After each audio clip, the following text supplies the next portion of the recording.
I call this public meeting of the Eagle Mountain Saginaw Independent School District to order. Let the record show that a quorum of board members is present and that this meeting has been posted in accordance with the Texas Opens Meetings Act, Texas Government Code, Chapter 551. Welcome, everyone, to the meeting. And first order of business is to administer the oath of office to place 3, 4, and 5 duly elected trustees. Mr. Welch.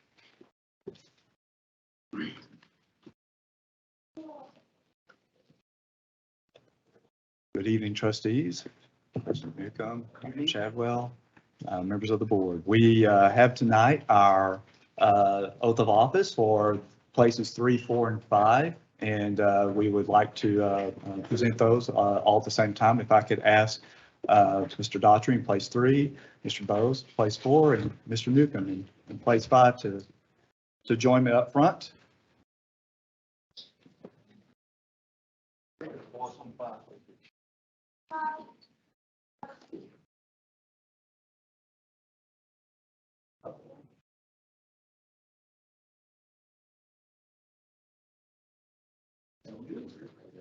All right, and we will conduct one at a time, starting with place 3. Mr. Daughtry, in the name and by the authority of the state of Texas, please repeat after me. I state your name. Tim Daughtry. Do solemnly swear. Do solemnly swear. That I will faithfully execute. That I will faithfully execute. The duties of the office. The duties of the office.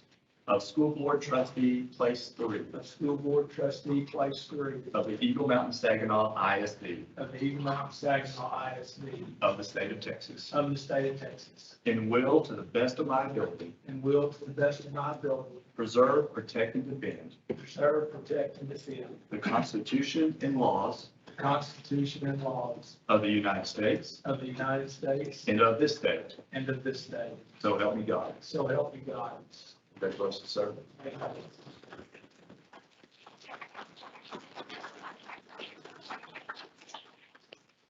Bowes, sir. In the name and by the authority of the state of Texas, please repeat after me. I state your name. I, William Bowes, Do solemnly swear. do solemnly swear That I will faithfully execute. that I will faithfully execute The duties of the office. the duties of the office Of School Board Trustee, Place 4. of School Board Trustee, Place 4, Of the Eagle Mountain Saginaw ISD. of the Eagle Mountain Saginaw ISD Of the state of Texas. of the state of Texas, And will, to the best of my ability, and will to the best of my ability preserve, protect, and defend preserve, protect, and defend the Constitution and laws the Constitution and laws of the United States of the United States and of this state. and of this state. So help me God. So help me God. Congratulations. Thank you.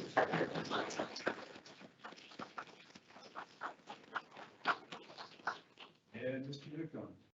Yes, Mr. Welch. In the name and by the authority of the state of Texas, please repeat after me. I state your name. I, Stephen G. Newcomb, Do solemnly swear do solemnly swear that I will faithfully execute that I will faithfully execute the duties of the office the duties of the office of School Board Trustee, Place 5 of School Board Trustee, Place 5 of the Eagle Mountain Saginaw ISD of the Eagle Mountain Saginaw ISD of the state of of Texas, the state of Texas, and will, to the best of my ability, and will, to the best of my ability, preserve, protect, and defend preserve, protect, and defend the Constitution and laws the Constitution and laws of the United of States the United States and of this state. and of this state. So help me God. So help me God. Congratulations.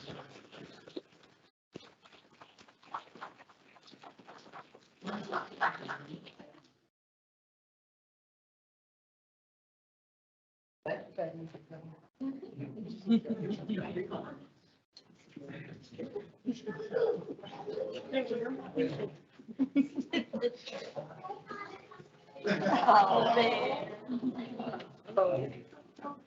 That's just fine. That melts your heart. I know. A lot better than reading the oath, wasn't it? All right, congratulations, trustees. Our next report is recognition of Aspiring Leadership Institute, ALI, and Aspiring Administrator Institute, AAI participants. Dr. Parker. Thank you, and congratulations, President Newcomb. Congratulations to you, Mr. Daughtry and Mr. Bose. It is one of my favorite times of the year when we get to recognize the outstanding job that our teachers, our leaders, aspiring leaders, aspiring administrators are recognized tonight for the time that they have spent in the ALI and AAI Institute.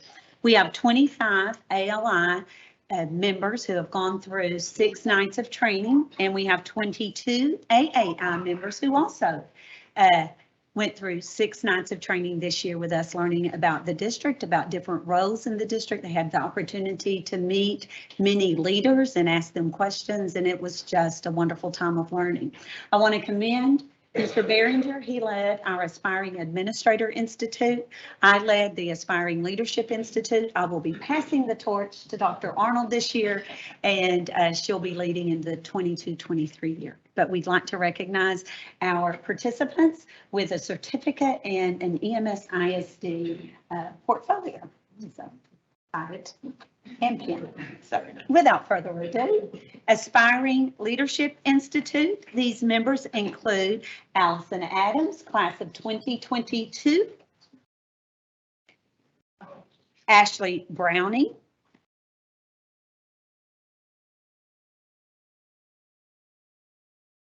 Bethany Davis. Edward, known to us as Trey Hargroves.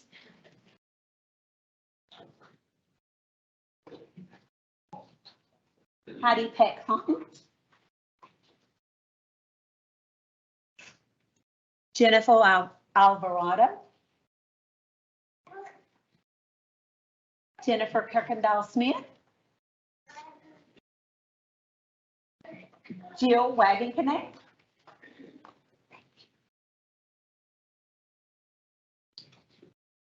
Joyce Lawrence Larkin.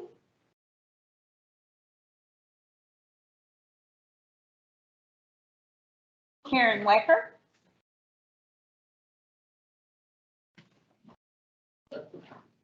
Lay McDade.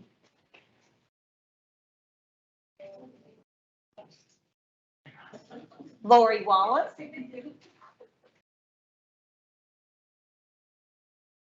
Monica Kopp. Pamela Burrow. Pamela Walker. Raymond Gilmore. We call him Coach. Sarah Delgado. Sarah Partain. Sierra Gentry. And Tanya Harris.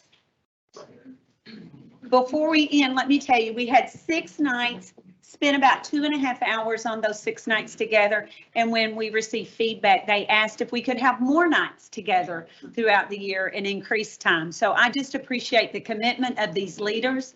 I appreciate their commitment to EMS ISD.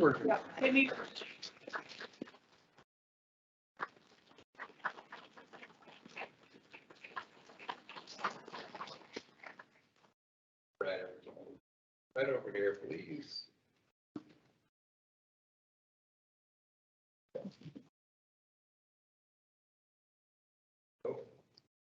This is our new Director of Communications, Mr. Matt Leblanc. I need you to scroll a little bit. Oh, Yes.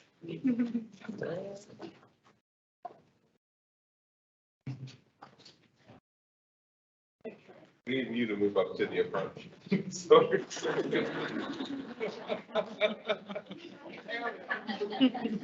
There we go. You can't see your face, and we want to see that in the photos. Tpsa, Heidi. And then you scoot back over to where you were. Yeah, there we go. Perfect. Thank you, everyone.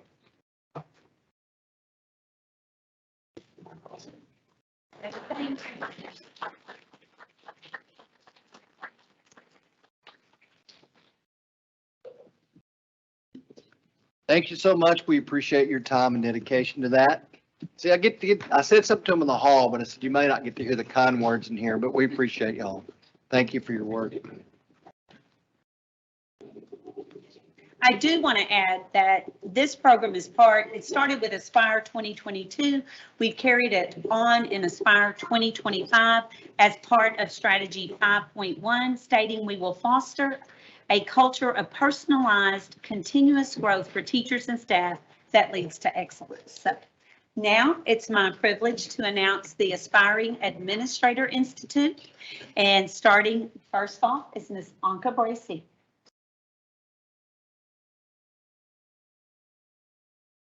Brent Caldwell. Carolyn Downing.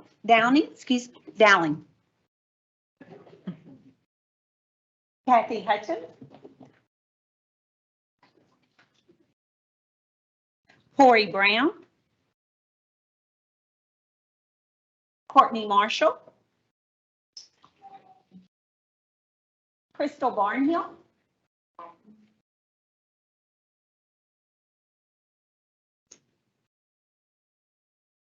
Daniel Byron. Daniel Russell. Wait just a minute. Dwight Williams. Sorry about that, Dwight. Oh, Elisa Rossi. Kevin Wilson. Kristen LeBrand. Lisa Castro. Megan Sevenson.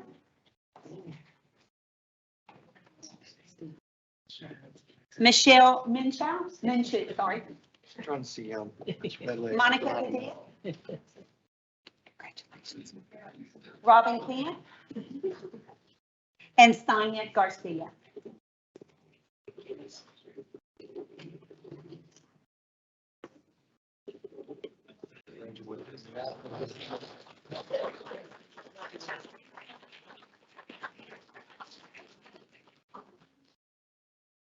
Aspiring administrators, class of 2022.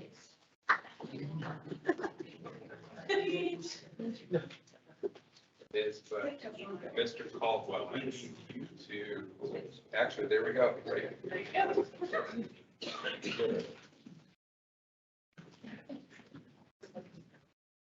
Awesome. Thank you.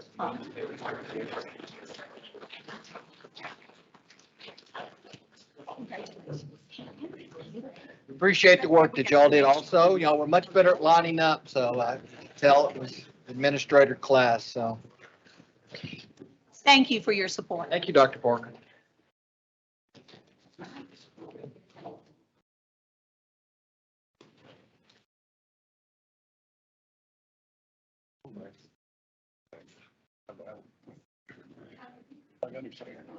Mickey, did anyone sign up to speak? All right. We have no oral individuals wishing to address the board, so we'll move to operations report, and that brings us to the quarterly demographic and housing analysis. Mr. Bob Templeton, welcome. Good evening, Board President, members of the board, Superintendent Chadwell. It is my pleasure to be with you tonight. I'll touch on the economic conditions that we're seeing across the region. Let's see if I can. The unemployment rates have seen some pretty steady improvement. You'll notice they spiked in March of 2020. They gradually improved. And as of March, the Tarrant County unemployment rate was at 3.7, the DFW unemployment rate at 3.7. I'll say that's a little bit misleading because there's fringes of the labor force that are still not engaged in work. It's the senior workers, the older workers. It's also the workers at the bottom end of that spectrum that are those with preschool age children, a little bit of hesitancy to get back into daycare. So we're seeing some of those parents stay out of the labor force, staying home with their kids. And that's creating a shortage in the labor force that is being felt in every industry. Every industry is struggling to fill open positions. It's affecting professional services, construction, leisure, hospitality. It's also affecting education. It's going to be a real challenging year filling the support service roles and teacher roles can even be a challenge for substitute teachers as well. We do expect it's going to be a little bit of a challenge throughout the remainder of 2022, could be 2023 before we start to see some relief there. Now, some economic news that's a little bit closer to home. These are some developments that are happening just down the road on Business 287. The Belt Mill is 115-acre mixed-use development. It will have some retail, some multifamily, a mix of development. The city is hoping that the development will encourage more foot traffic throughout the village center. And so it is kind of a mixed-use, unique development that's happening just down the road. It's called the Belt Mill. Also down the road is the Square, which is a 27-acre development between Saginaw Boulevard and Old Decatur Road. It's going to have some restaurants, retail, and also some multifamily as well. So 2 mixed-use developments that are being started just down the road. Now, I want to get back to the big picture. This is Texas enrollment change. So this is the total enrollment across the state of Texas over the last several years. You'll notice the green bars were when we had very positive enrollment across the state of Texas. Prior to the pandemic, we were growing about 50 to 60,000 kids per year. The year of the pandemic, which was the 2020-21 school year, the enrollment across the state dropped to 122,000 kids. It was primarily at the elementary grade levels. It was pre-K, kindergarten first. The elementary grades made up a majority of that drop. What we learned was a lot of those really young learners simply did not engage. They took a gap year. We were anticipating that this year's enrollment in the state of Texas would jump back up to about 100,000 of growth. Now, what we know now is the pandemic lasted throughout the school year. At the beginning of the year, it was the Delta variant that impacted enrollment. And then in January, February, it was Omicron. So the pandemic really had its impact throughout this year across the state of Texas.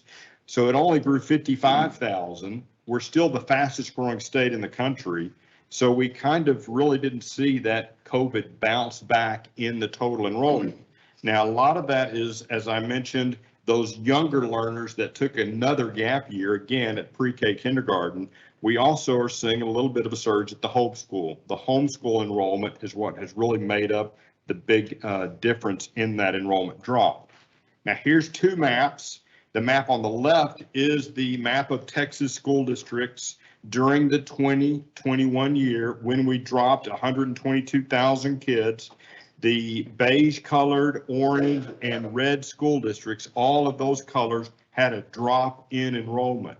The darkest red and orange were primarily the urban and suburban school districts that had the most significant drops in enrollment last year, the drop in 122,000 kids. This year, the map on the right is showing the enrollment change when we grew 55,000, but you'll also notice we still had some red and orange. It was primarily the urban districts this year that saw the biggest drops this year. Now, when we zoom into Region 10 and Region 11, I've outlined Eagle Mountain, Saginaw with the blue outline. Those darkest red school districts had the highest amount of enrollment growth during the 5-year period between 2016 and 2021. Eagle Mountain, Saginaw had about a 14% enrollment growth during that 5-year period. So this year, we grew about 1,200 kids, which is a 5.7% growth. So we did see a little bit of a bounce in this year's enrollment in the Eagle Mountain, Saginaw School District. Now, home sales have been very interesting over the last couple of years.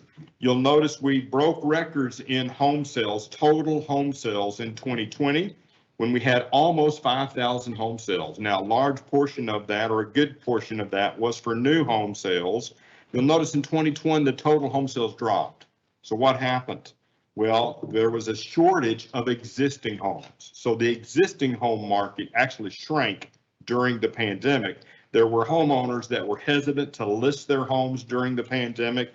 Now, for Eagle Mountain, Saginaw, for new homes, we actually had a shortage of lots. We had a lot supply challenge in the latter part of 2021. We also saw it in a little bit of the early part of 2022. Now, the lot supply has really surged back up. So we now have a very healthy supply. So 2022 is going to be a very good year, and it's actually going to bounce back closer to what we saw in 2020. Now, the other thing that's kind of been a real challenge with this housing scenario that we've got going on right now is what's happening to pricing. Pricing is accelerating at rates that we have not seen in Texas. The average price for a new home in the Eagle Mountain Saginaw district is now over $400,000. That's the average for a new home. The average price for an existing home has gone up. It's now averaging over $318,000. So we are seeing escalation in home values like we've really not seen before. It's a combination of the high demand, the low supply. On the new side, it's because of supply chain issues. It's also labor shortages. That's causing the prices to go up as well. Now, right now, Eagle Mountain Saginaw is ranked 10th in the DFW area based on annual closings. You'll notice we dropped down this list. Again, I'll go back to originally, or the last couple of quarters, it was a lot supply issue that slowed us down. We're starting about almost 1,200, but we have 2,000 vacant developed lots. So there's been a huge delivery of lots over the last quarter, which has lifted the lot supply up to 2,063. We have 19,526 futures. So the lot supply is correcting, and we are going to see some increase in lots. The challenge is now is going to be, what is interest rates going to do to the housing market? There's not a concern. I do not have a concern for the rest of 2022. There's so much under construction that's already under contract. We're also seeing a trend where investors are buying up large numbers of single family homes that are already under construction. Now, the investors are likely going to be turning that into rent property. So we're seeing that across the country, and we're seeing it heavily in the state of Texas, where the investors are paying cash and buying up the under construction portion that's not being absorbed by those families. Now, in the first quarter, we started 319, which was similar to what we started a year ago in the first quarter of 2021. I do expect we'll see a surge in starts, hopefully in the second quarter, and then we'll see what happens with the interest rates, because the interest rates are likely going to be risen again. The interest rates are all in a tool that the Fed is using to try to help slow down inflation. So the inflation issue is at 40-year highs on the inflation, and it's every aspect of the consumption. It's food, it's energy, and it's in a variety of other things. And so it is a compounding issue that the Fed is going to use the interest rates to help lower the inflation problem. Now, when we look at specifically at the annualized closings, this is a thematic map based on your current elementary zones. These are the top 10 most active subdivisions. Waters Bend is number 1 at 140 annual closings. Copper Creek is in the second. Cibolo Hills is third. You'll notice out of the top 10, we're building almost 900 homes just in the top 10. Those red elementary zones are closing more than 150 homes per year. That's the Eagle Mountain Elementary Zone, Copper Creek, and Elkins. Those 3 zones are the most active. The dark orange are closing between 101 and 150, and the orange are closing between 51 and 100. The yellow are closing between 1 and 50. Now, the next slide is looking at where the highest concentration of vacant developed lots are located. It's a thematic map based on your top 10 most active subdivisions based on vacant developed lots. North Point has 416, Copper Creek 328. So you can see we've got a very healthy supply in these top 10 based on vacant developed lot supply. Some new ones that have just delivered, Bailey Park just delivered. They've got 185 vacant developed lots they've recently delivered, 134 futures. Another new one that's just recently delivered is Pioneer Point Edition. They've got 114 vacant developed lots, and they've just closed 2 homes. So those are the 2 newest to this list. Now, the futures are the top 10 subdivisions based on future numbers. Again, Bonds Ranch still at the top spot with 6,137 vacant developed lots. Chapel Hill's in the second at 4,713. You'll notice we've got about 17,000 lots in these top 10. The highest concentration is in the Eagle Mountain Elementary Zone. They've got more than 2,000 future lots. And then Comanche Springs is in that second spot, and they've got between 1,000 and 2,000. When we look at it in table form, based on the single family activity, the most active elementary zone is currently the Eagle Mountain Elementary Zone. They've started more than 315 new homes. The second is Elkins with 213. Copper Creek's in the third spot. And then we've got Comanche Springs and the Parkview Zone. So you have 5 elementary zones that are building more than 100 homes per year. Here's the big picture. The green shaded areas are active. We've got 32 actively building subdivisions. We have 13 future subdivisions where you see a red outline. That's indicating that development activity is taking place. Bulldozers, earth moving equipment, new lots are on the way where there's a red outline. We have 2,300 additional lots that are in development. So the pace really is going to pick up because the lot supply is catching up. Bob, what about where we're putting the new high school? Have you had any data on when you build a high school kind of out where we are on Bonds Ranch Road? Yes, our team is working with CLEAT on scenarios about how those potential zones could look. So we do have some draft plans that are in the works with CLEAT. I mean, as far as development, does that tend to encourage development around that? Because there's not much immediately around it. High schools do not have as much of a pool as elementaries do. Elementaries have a pool. They have an attraction. But high schools are mixed because they do create more traffic, more lights and more noise. And so there are some functions around, or some areas around the high schools tend to not be as fond of a high school compared to an elementary that can be an amenity to an area because they'll see that as potentially the walkable nature of elementary kids, families, and there's play features that sometimes make elementaries very attractive, but high school's not so much. Okay. Some of the highlights, we touched on the Belt Mill mixed use. It does have 715 single family lots in that mixed use development. There's also 637 potential multifamily units. The groundwork and the infrastructure is underway. It's located in the Comanche Springs. That purple shaded area is the multifamily section that's designated for multifamily. To the east there is Barcy Ranch. You're very familiar with Barcy Ranch. It's been building for several years. It's 1,249 total lots. There's 72 homes under construction. There is groundwork underway on all of the remaining future lots. So those will likely get delivered within the next few months. To the north there is Waters Bend South, which is 1,207 total lots. There's 91 homes under construction in Waters Bend South. And the groundwork is underway on all of the remaining lots in Waters Bend as well. Next, we're looking at Cibolo Hills, 700 total lots. There's 41 homes under construction. They have started 138 homes and closed 110 in the last year. That price point is about $335 to $535.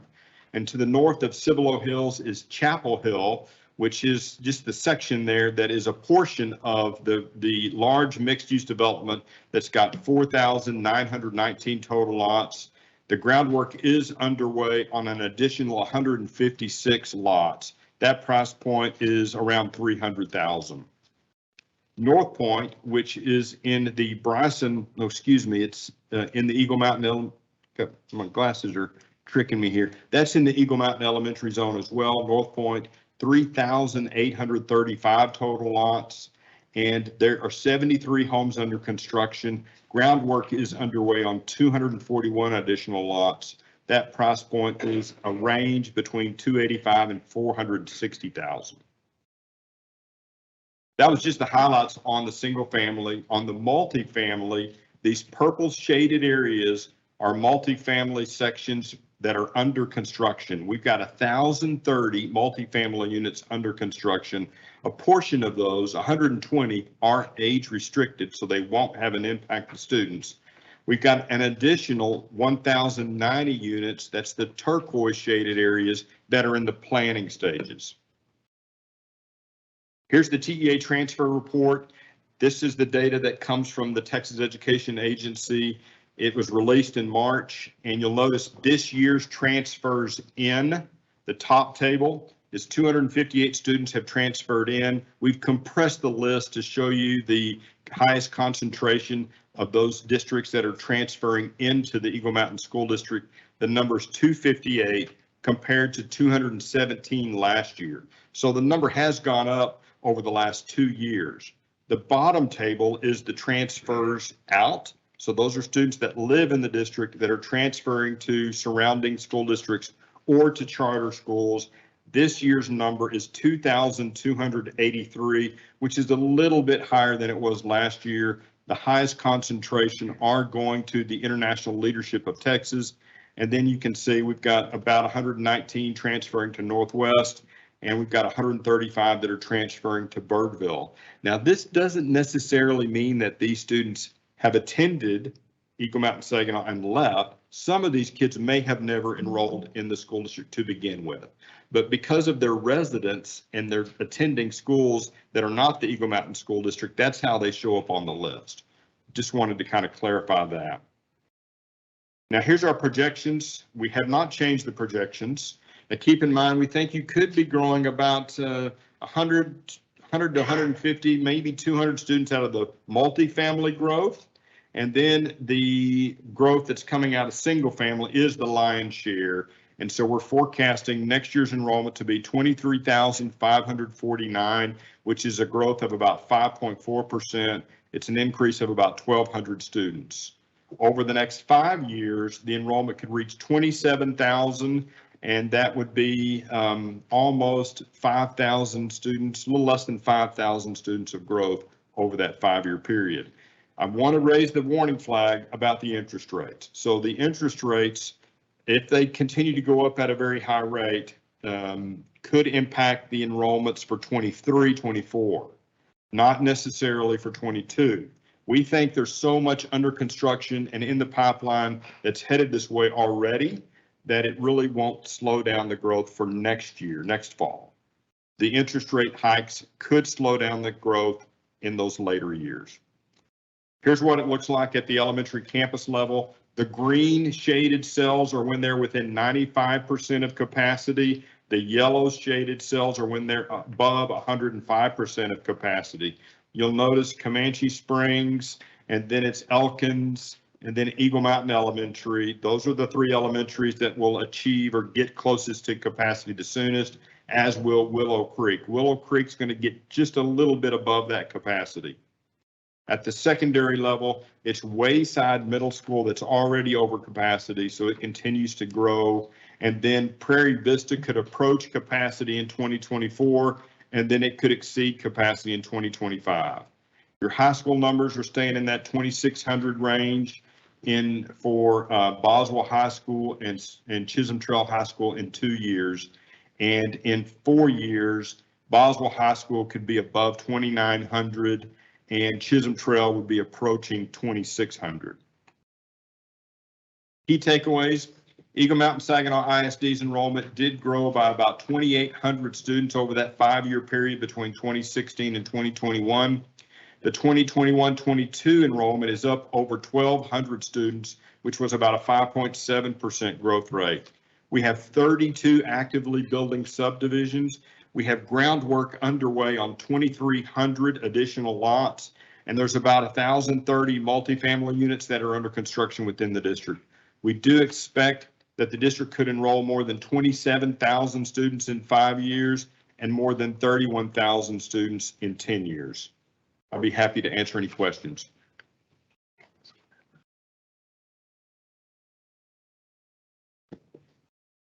Any questions? Bob, we appreciate your input, how valuable it is in helping us plan. So thank you very much. And You're welcome. I know we're working together on attendance zones, as you mentioned earlier, in future. So we appreciate that. You're welcome. Thank you.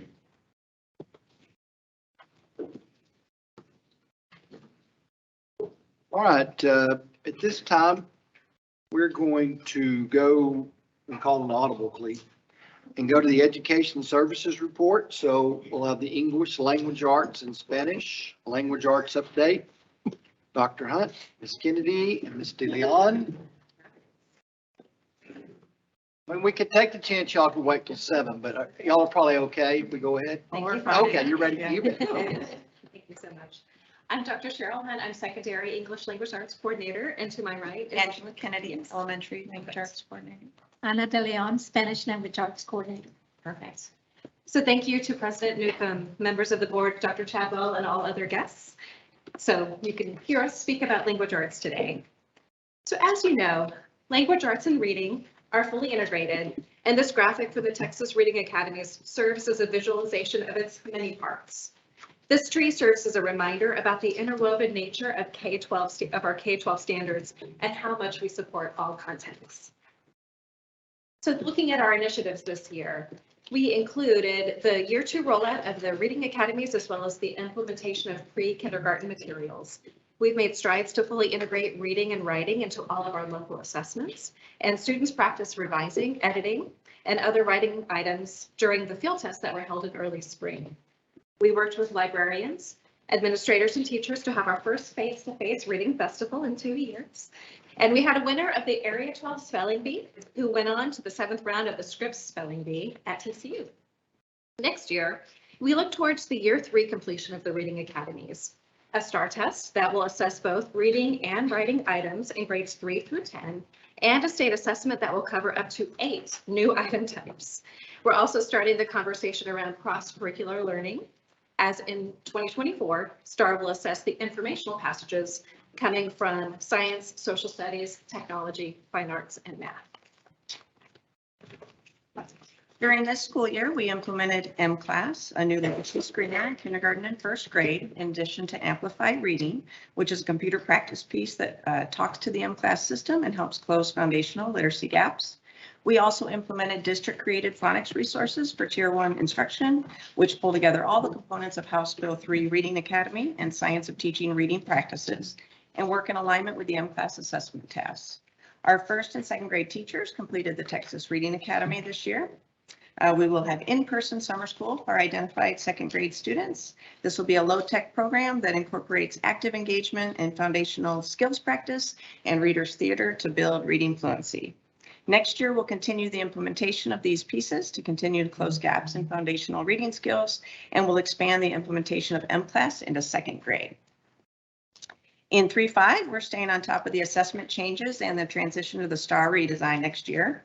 This year, we added constructive response and revising and editing items into the curriculum for teachers. Content and language supports have been added to district assessments to provide more exposure and practice for students that qualify for them. We created a 5-week learning spiral review that incorporated engagement and discourse strategies and online practice in the Cambian portal where students took STAR. We'll offer in-person summer school to identified students in 3rd, 4th, and 5th grade. Like second grade, this will be a low-tech program with a lot of reading, writing, and talk. In 22-23, we'll launch a revised instructional guide template in grades 3-5 that will build even more clarity of the important ideas for teachers.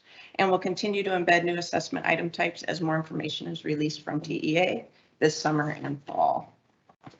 In our bilingual program, we integrated constructed response with rubric and student exemplars in our district assessments. We embedded revising and editing questions and added content and language supports and provided Spanish learning spiral reviews. In 22-23, we are embedding new item types aligned to the STAR redesign.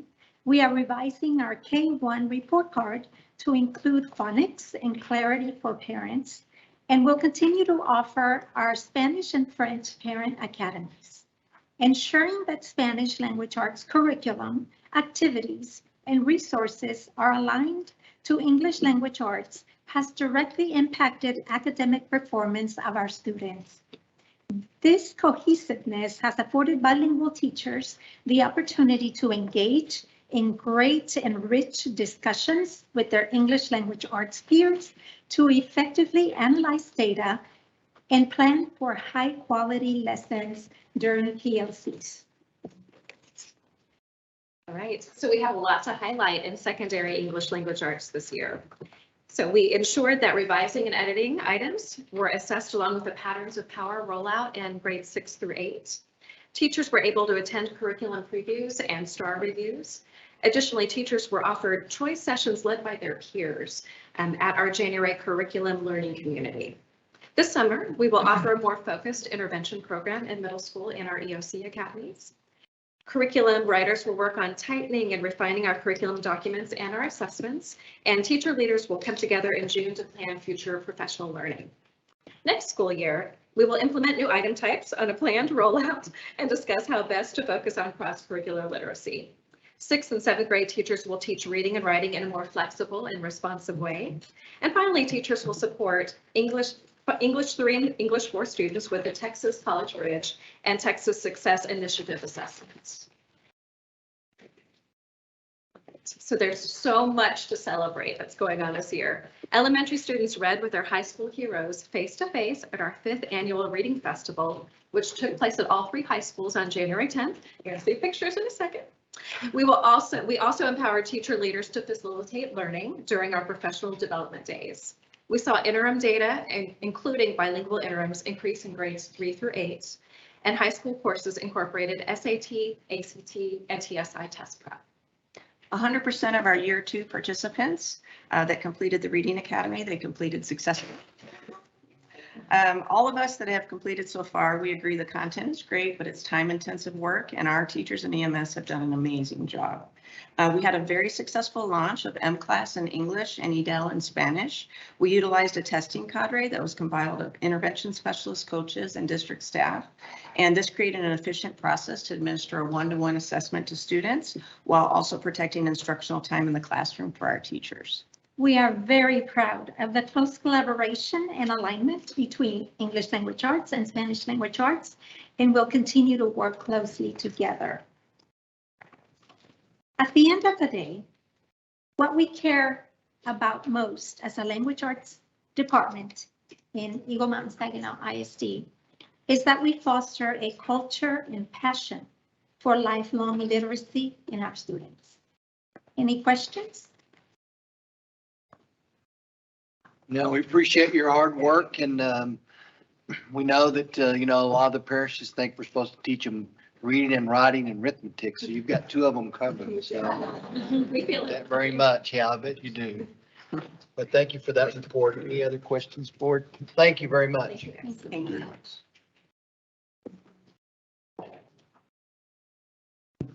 All right, Lee, we're going to go back to the operations report and the construction update.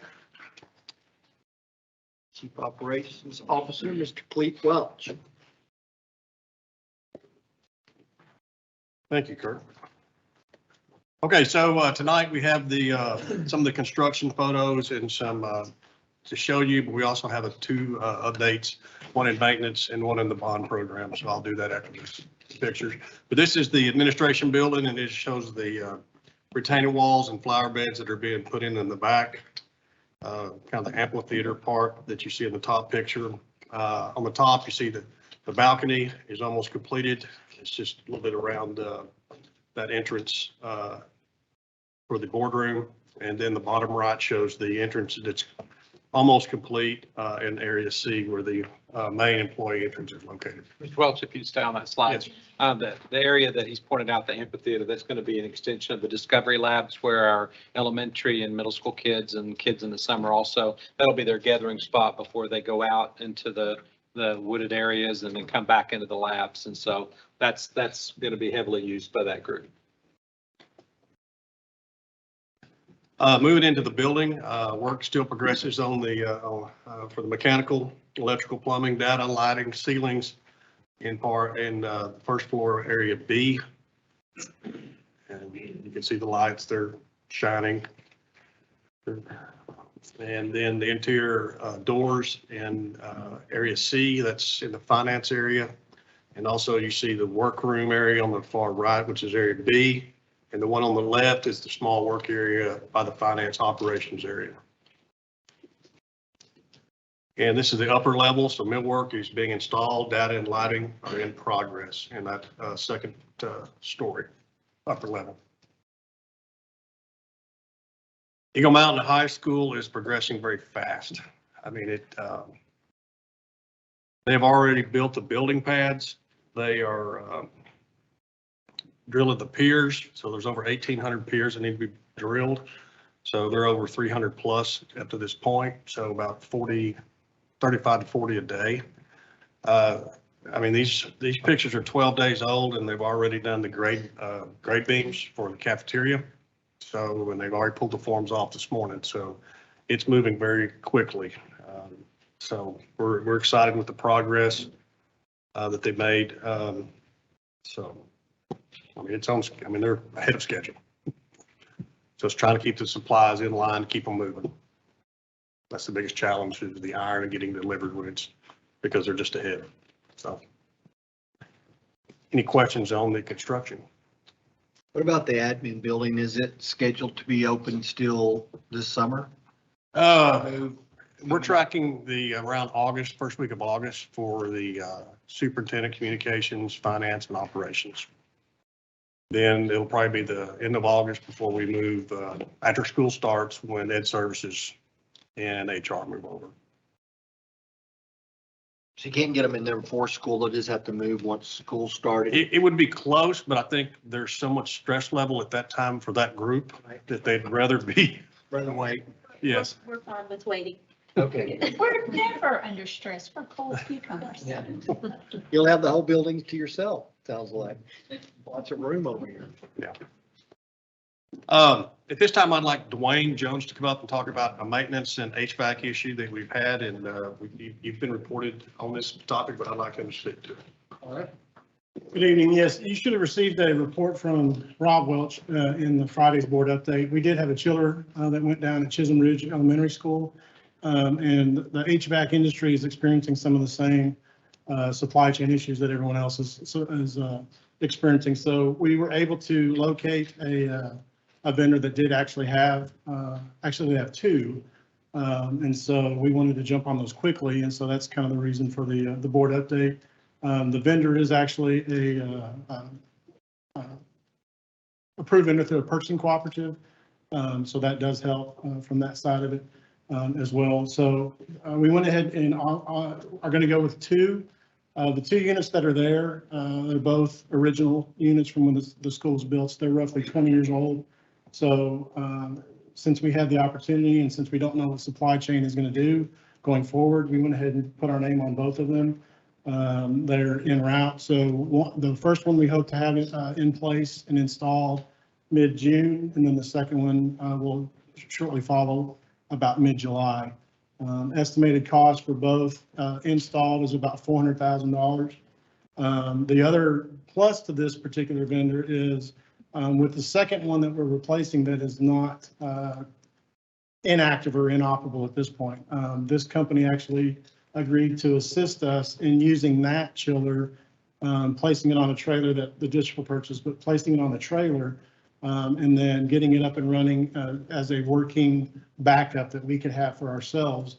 It'll just be housed at the finance department, housed at the, you can have it if you want, but housed at the operations facility. And in the event that something like this comes up in the future, we would be able to more quickly and quickly respond and get that school hooked up with something as opposed to paying a fairly exorbitant rental fee. So going this route also, we do have a rental unit in place now. It's fairly expensive. It's around $6,700 a month for the rental. So for us getting this in, we will be eliminating that additional cost going forward. So just wanted to give you a quick update because it will be a fairly large expense, but it'll be reported at a subsequent board meeting. The trailer, is there any upkeep while it's on the trailer, while it's sitting there? No, there's really not. I mean, because it won't be running. So, I mean, for the most part, I mean, our guys will, do what is needed. But for the most part, the maintenance on it is driven by hours running. So if it's just sitting, then it should be fine. It would be able to hook up to any situation. I mean, it's. Yes, there will be. I mean, with our new schools, we're going with a new type of system. It's going away from the R22 coolant, but and this one will be R22, but we'll have the appropriate equipment. That's one thing that this company is going to help us with to have the appropriate adapters, that if we needed to go to a different type of system, that it would still hook up and then, at least on a temporary basis for sure. So, and it's plenty big enough. It's a 170 ton unit. So we should be good from that standpoint. So, and they, like I said, they agreed to assist us with that at a relatively low to, I'm working on no cost actually, but hopefully we can. No cost, yes. So, yes, sir. And just a reminder, we had to do the same thing at Highland, High Country. Yes. Elementary, where we had to bring in a portable chiller, emergency chiller. So this would, in that case, we were really strapped. We were very fortunate to be able to find one because there weren't many available. We were able to locate one. This would put one in our inventory to be able to respond to those situations. Yes, sir. And starting in, that was like '02, that's when we had chillers. We started, there's about a 5-year span where we were putting chillers in schools. So those are the ones that are starting to fail with us. So it's just a matter of time till another one probably experiences that. Thanks. Thank you. The next thing is kind of the remaining 2017 bond items. This is kind of a joint effort. There's the part of the trying to schedule the remaining items, and Mr. Kidd, if you'd come up, he'll kind of briefly touch over those topics, but really not in depth. We're going to come back next month because we need Mr. Welch's advice on how much cash flow we'll have, but the remaining projects, kind of in general. So we've got roughly 70 plus projects left on the 2017 bond. On the construction side of those, you've got some Saginaw High School upgrades with their athletics. You've got the Agri-Science Center as far as some renovations to that project. Then you've got some aging systems with mechanical and roofs at several campuses. And then you get into some smaller projects with landscaping and irrigation, some perimeter work with sidewalks and fencing. But of all of that, about 90% of it falls within the construction and the aging replacement of items. So we're in the process of evaluating exactly, one, the cost of what that would actually be, and then the time that it would take to procure the materials to actually do the work, which can also impact the cost, as well as you heard Bob Templeton in regards to labor and items and equipment and companies and backlogs. So, it's a process, and it's just a matter then of one, figuring out again, the available funds available, how we need to apply those and prioritize those to the amount of work that we have left on our 2017 bond projects. Will we be able to schedule those out between the financing and then let us know what, does it sound like it might not cover it all, or will it cover it all? Again, it's hard to say because some, the pricing things can change within 6 weeks. You used to plan on pricing increases about every 6 months, and now we're getting to the point it could be every 2 months. And we've gone through that with our AV when we went out for a RFP on our audio video upgrades. And when we went out for the RFP, when we got the pricing in, there had been a 30% increase in some of the items there.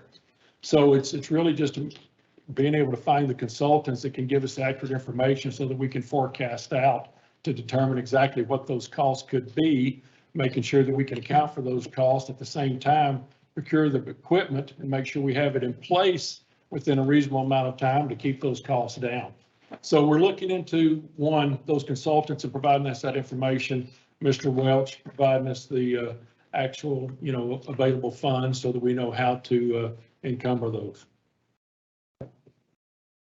That'll be good information to know for all of us, how much funds are available in the 17 bond and the best use for them, prioritize them, and then see what's left that we'll have to address going forward.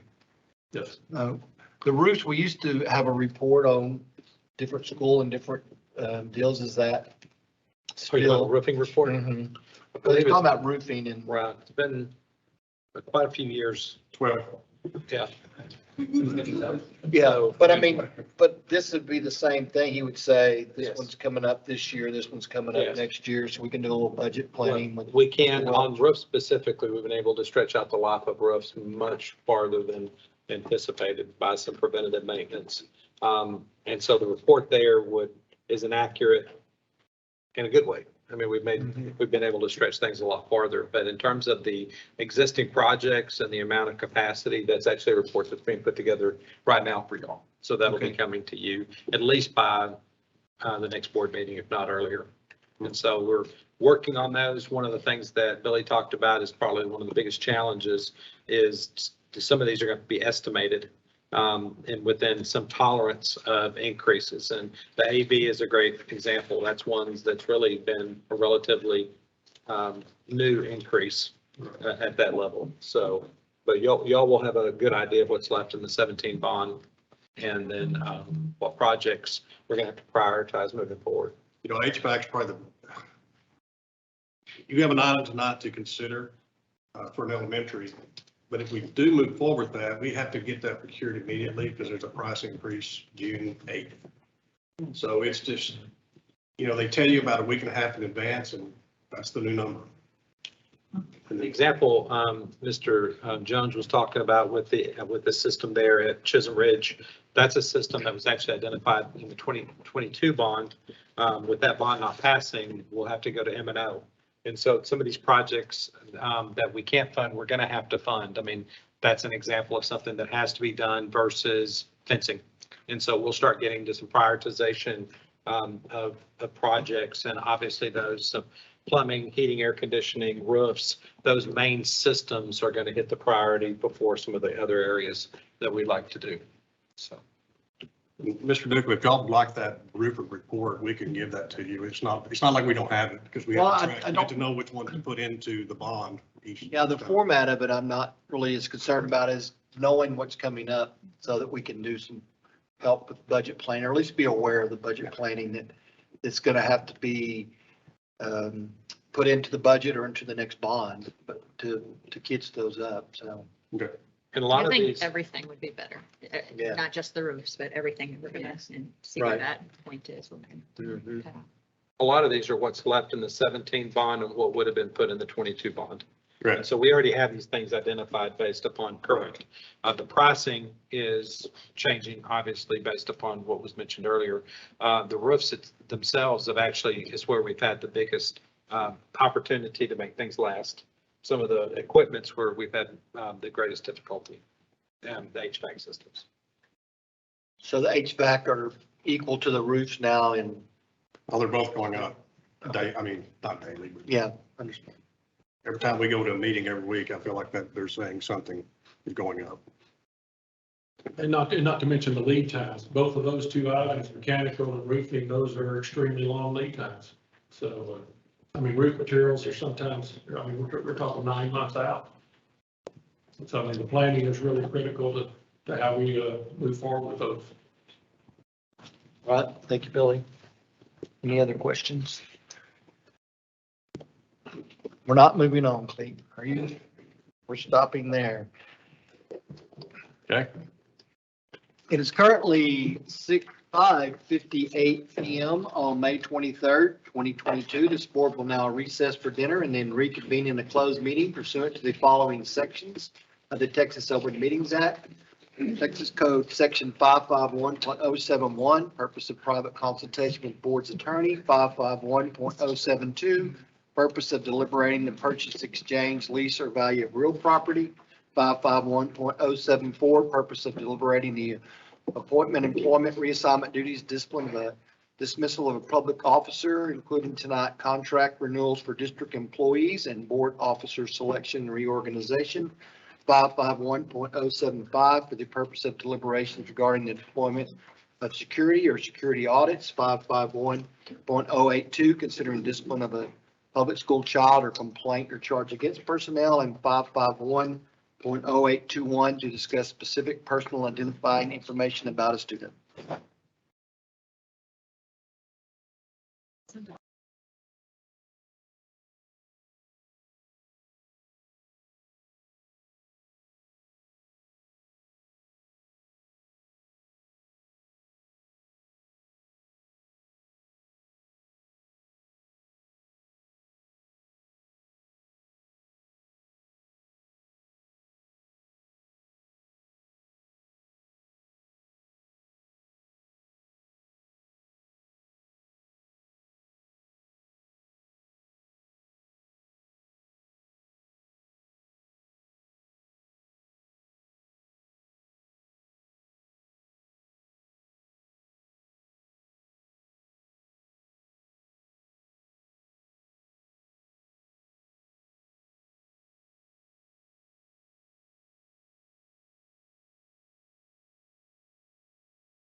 This is a public meeting of the Board of Education of the Eagle Mountain Saginaw Independent School District. The board is reconvening the public meeting on May 23rd, 2022 at 7:00 p.m. and will now consider the subject set forth in the posted agenda. Welcome everyone to our meeting. We've had one practice run, and Megan, we'll turn it over to you. Thank you. We do have a full house tonight, and we are excited to bring you student recognitions, and we are kicking off tonight with our Saginaw Jrotc. Ladies and gentlemen, please rise for the presentation of the colors by your Saginaw High School Air Force Jrotc. Our commander tonight on the U.S. flag is Cadet Major Justice Manning. U.S. Guard is Cadet First Lieutenant Jason Cantu. Texas flag is Cadet Major Genevieve Johns. And Texas Guard is Cadet Major Brian Rao. We also have with us Cadet Master Sergeant Kai Johnson and Cadet Lieutenant Colonel Derek Johns. And tonight's instructor is Master Sergeant Walt Brimheld. Ready, post. Present, colors. And the latest in our pledge is Greenfield Elementary. It's Kelly Ramsey. Good evening, Dr. Chadwell and board. So we were going to share some information about our Gators quickly. Please go ahead. So I have Eli Hickson here. And he's in kindergarten in Miss Atkinson's class, and he loves to play outside, wrestle with his brother, play video games, play basketball, and he's a Sooners fan. Fun fact, Eli loves rock and roll. Then I have Zayna Bird.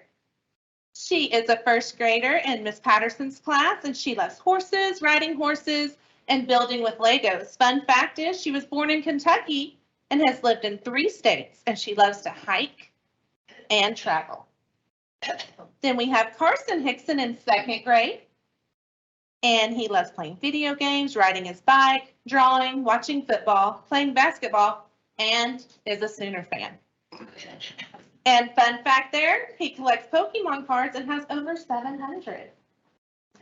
Grayson Van Brunt, he is a 2nd grader in Miss Parsons' class. He loves playing baseball, Minecraft, Roblox, and hanging out with his friends and the Dodgers. Fun fact, he's a lefty that plays first base, that sleeps with his eyes partially open, and his favorite baseball player is Destin Mays, who is a pitcher for the Dodgers, and his mom just happens to be best friends with his mom. Sawyer Autry, 3rd grader, Miss Barnhill's class. She loves playing soccer, basketball, tennis, and tumbling, and she collects Squishmallows and has over 200 in her collection. And McKenna Riley. She loves to dance, read, tumble, do art, sing, and she gets good grades. Fun fact is she loves haunted houses. So please welcome our Greenfield Gators who will be doing our pledge.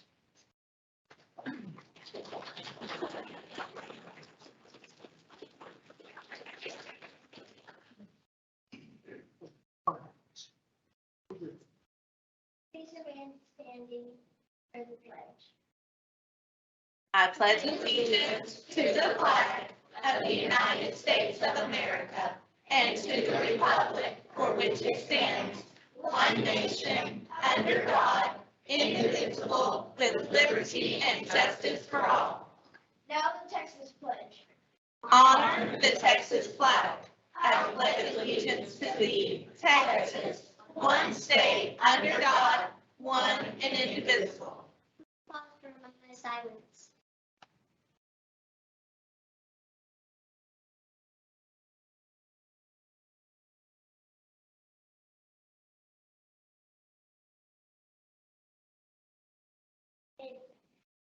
Gators are respectful and responsible. Thank you for having us. Have a Gatorific evening. Thank you for having us.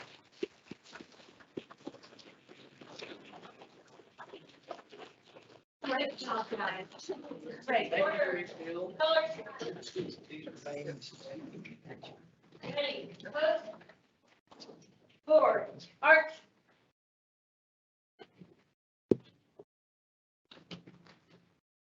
Cut, 2, 4. 1, 2, 3, 4. Hold. Thank you.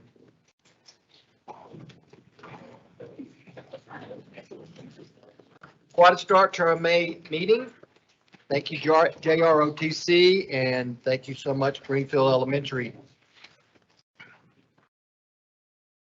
If you're with the Greenfield Elementary parents, you're welcome to leave at this time. Your kids have already outside if you haven't already. All right. Next is a special recognition of Master Sergeant Ramhill as a recipient of an honorary commission as an Admiral in the Texas Navy, Dr. Linda Parker. This is so exciting. I am just honored tonight. I want to thank our color guard, first of all.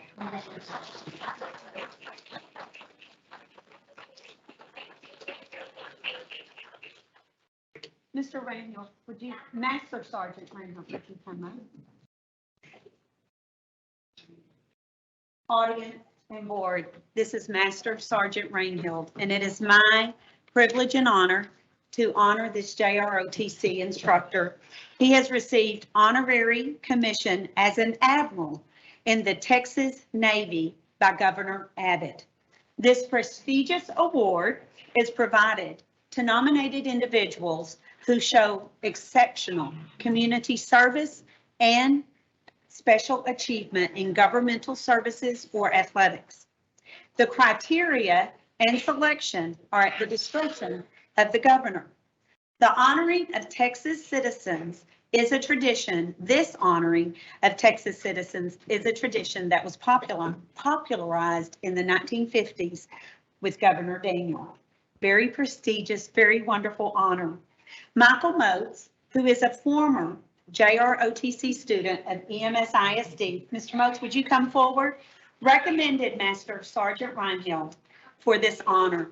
Mr. Moats will present the Master Sergeant with his certificate and read a citation at this time. So come forward, Mr. Sergeant. Good morning, everyone. Good morning. Good evening, everyone. I'm here today because at my recommendation, Governor Abbott commissioned Master Sergeant Rainhill as a Admiral in the Texas Navy. He has been here for going on 15 years in the community, and he has been part of the district since 2010. He has participated in the community emergency response team. He was a student council advisor, done numerous food drives, trash pickups, veterans events, military balls, summer leadership schools, basic cadet orientations, and many of these events were done when he was not working and were volunteer hours. During the COVID-19 crisis, he also went to various houses, giving out various awards, various promotions. And in addition to that, he has served in the military for 20 plus years, has been a part of Eagle Mountain Saginaw before Chisholm Trail was even a thing, and then worked with that expansion and also worked at Gilmore High School. So tonight, he is actually, there are 3 recognitions. So the first one is the appointment by the governor as an admiral in the Texas Navy. The second one is from Senator John Cornyn's office, a letter from them. And then we are currently, because of the COVID-19 crisis, there's been a little bit of a delay, but we're also getting a certificate from the White House, the Presidential Lifetime Achievement Award for community service.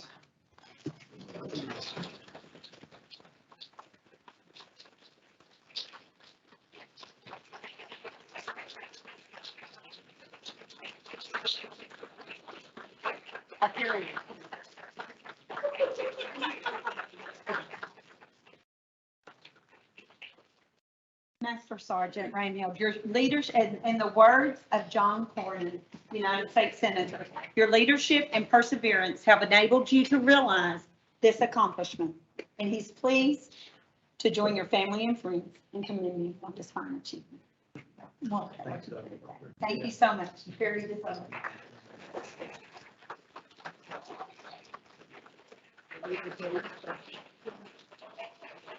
And let me share, you notice, I hope you don't mind me sharing, but his arm is in a cast because in order to honor our military veterans, in the Philippine Islands. He was on the Bataan Death March, and he can tell you more about that, but just from sheer exhaustion fell and injured his arm.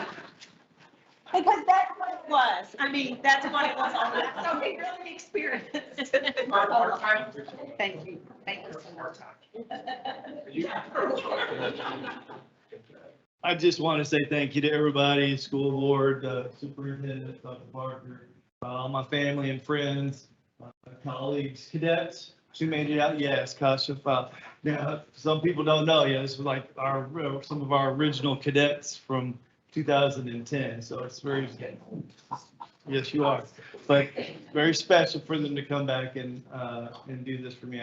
I'm very honored and just want to say thank you to everybody. Thank you.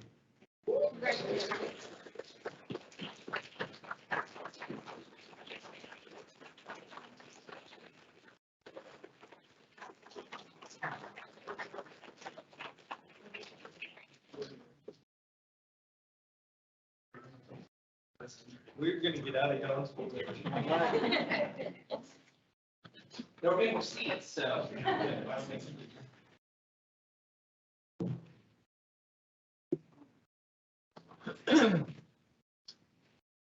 All right, we do have a special recognition tonight, the recognition of the Career Technology Program competition winners. Before Megan, Ms. you have something Trailer, else? yes, Okay. before Ms. Trailer comes up, I Sure. just wanted to share that we do have a lot of student recognitions tonight, and we are so excited to have them all. They're lined up outside. They all want to come and be here. So we're gonna be moving them through so that you have the opportunity to see them all, and they all have the opportunity to be recognized. And we're going to start tonight with Ms. Trailer from HCTC. All right. All righty, good evening. It is great to be here. On behalf of Dr. Dana Eldridge, Director of Career and Technical Education and Principal of the Hollenstein Career and Technology Center, it is my privilege to present these exceptionally talented career and technical education students. Each student competed in CTE organizations using skills they learned in their CTE courses and have represented themselves, their parents, teachers, and campuses with great pride. We are so very proud of each of them. Alrighty, our first group is FCCLA state winners and national qualifiers. Ms. Rebecca Fassett, a Boswell HCTC student, a 12th grader. She participated in early childhood education level 3. She placed second and is a national qualifier.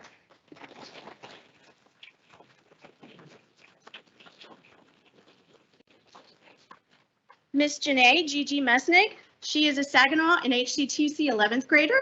She participated in Teach and Train level 3. She placed first and is a national qualifier.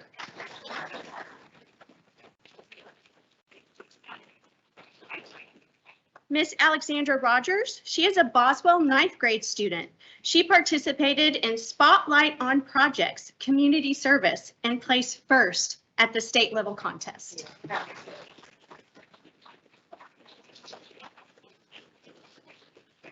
Their FCS teachers are from Boswell, Miss Tamara Taylor.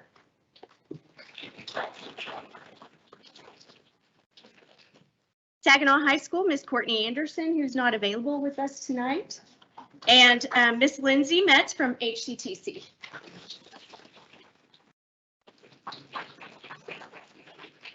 All right, thank you. Can we just swing that group around in case they have people out in the audience? that wants to see them there?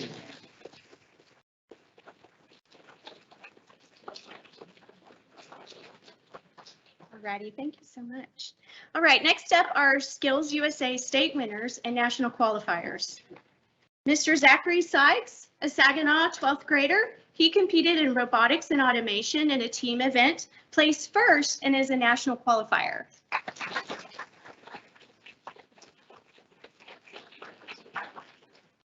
Ms. Victoria Montalvo, she's a Boswell 11th grader. She participated in CNC turning specialist and placed second, and will also be representing us at the national competition.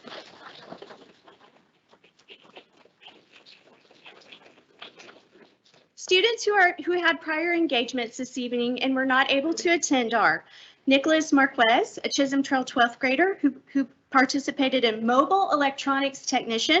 He placed first and is also a national qualifier.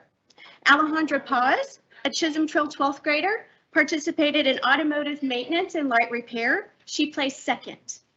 Satchit Dakul, a Saginaw 12th grader, robotics and automation, a team event, placed first and is also a national qualifier. Victor Ruvakabla, a Chisholm Trail 12th grader, participated in CNC milling specialist and placed second. Jacob Teal, a Boswell 11th grader, participated in CNC technician and placed second. Aaliyah Thomas, a Chisholm Trail 12th grader, participated in t-shirt design and placed third. Mr. Kasan Chanthapanya, a Saginaw 12th grader, placed third in inner networking.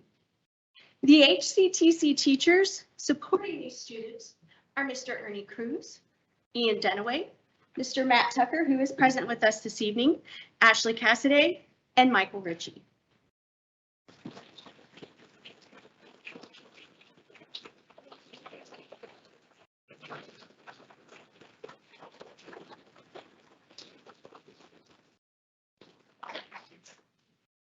Thank you guys very much. Alrighty, our next group up is the NASA Space Settlement National Winners. And these students are also moving on to our international qualifying event in Florida this summer. We were also notified late this afternoon that 3 additional students were selected to attend this competition. We have 7 students going this summer, and out of 12 in the nation, we have 7 of those students.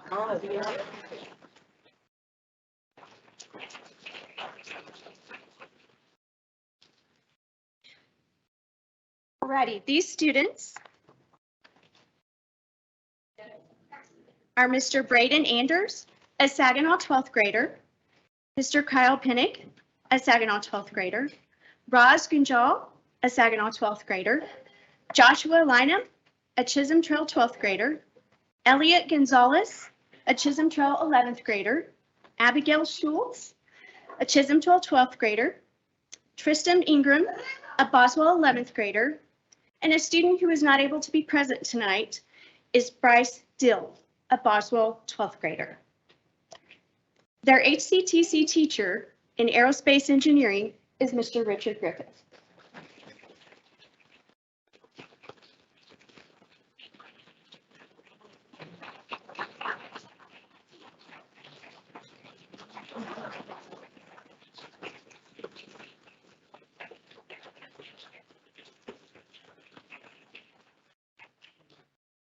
And I learned from Mr. Griffith that out of the past 8 years, we've had 31 participants.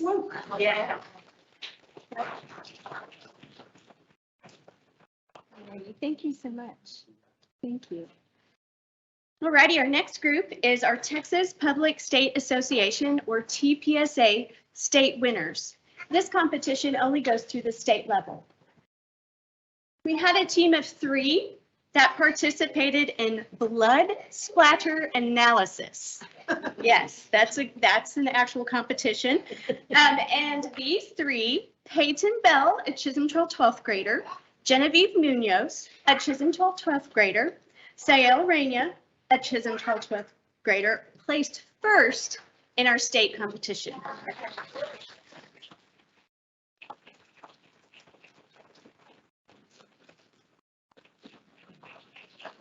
We also have Jacaden Tatum, a Chisholm 12th grader, who participated in law enforcement physical agility male event, and he placed second in state.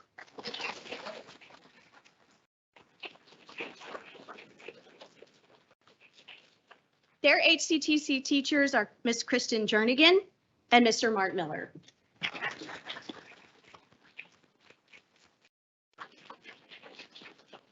You want to turn around so your parents can see? Turn and left in.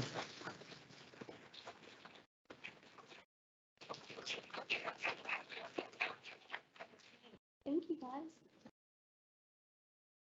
Okay, and our last group that we are recognizing tonight, we are so pleased to share the following seniors from our practicum in education and training program.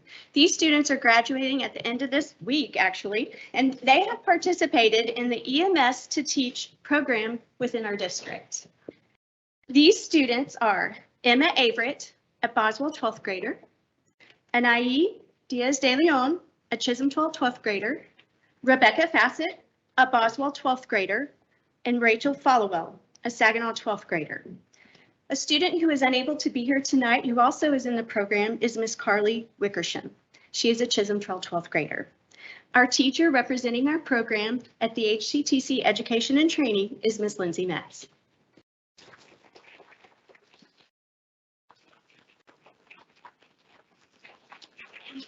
Y'all want to turn around so everybody can see your beautiful face?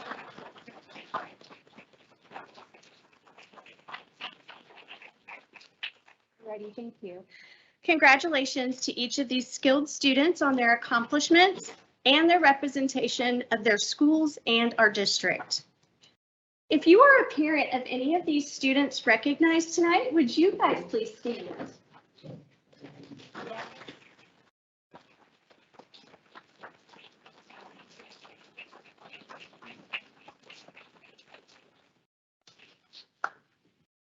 Parents and teachers, thank you for supporting your students and encouraging them to follow their dreams.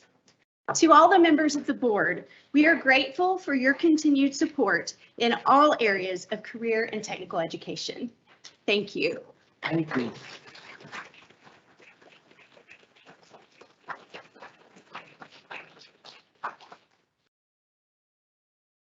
We appreciate the recognition of all the students, teachers, and parents. Thanks for being here. We're so proud of you. Thank you. Going to give a little transition time. Mr. Bell, just, yeah, I'm just giving a little transition time. Parents want to come in or out?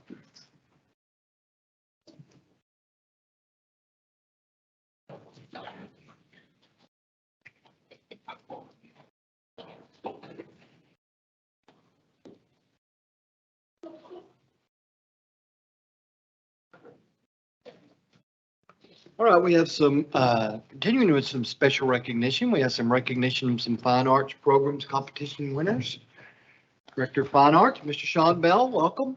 Thank you, Mr. Newcomb, members of the board, Superintendent Dr. Chadwell. It's my honor and privilege to be here tonight to recognize some outstanding fine arts students who have competed and done so very successfully this spring in their respective competitions. We'd like to honor them this evening. We're proud to recognize and celebrate medalists in the VASE or Visual Arts Scholastic event at the state level and the WGI Winter Guard International Percussion competitions. First of all, we have a very special honor for a visual arts student from Saginaw High School, Stevie Messick. Stevie, would you come on up here? Stevie is a senior and she achieved the highest award possible at the VASE state competition.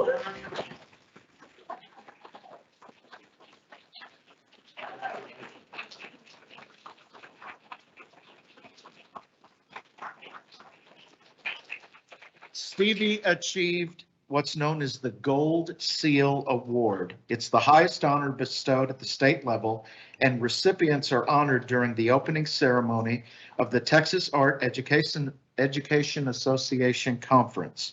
Gold seals are selected by a state jury panel from artwork receiving an exemplary rating. Stevie's visual arts teacher at Saginaw High School is Miss Tara Croft.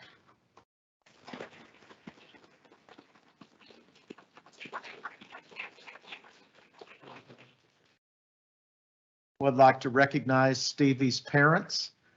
Mom right here, congratulations.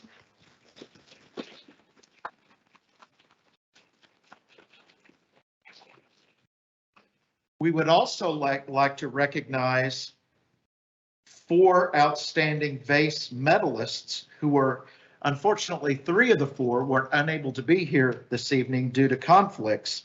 They're all students at Boswell High School. We'd like to recognize them, and their teacher is Miss Christina Brown. Christina, are you here? But Miss Amy Jenkins, lead art teacher at Boswell High School, is here. Congratulations, Miss Jenkins. First of all, we'd like to recognize Miss Alyssa Dunkley, a sophomore who received a 4 and a medal. Congratulations.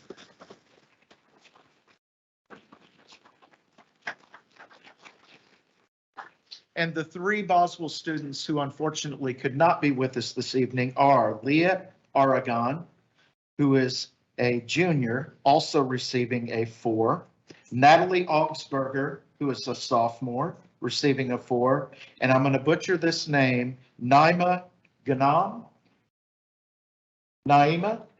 Wow, okay, Naima Ghanam, who is a sophomore and also received a 4 medal rating. Congratulations to both of you.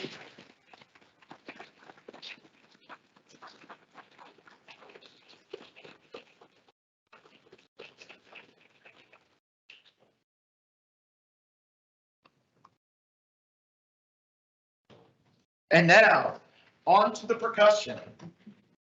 The Boswell Pioneer Drumline placed 9th in the World Finals of the Scholastic Open Division, and they're coming in as we speak.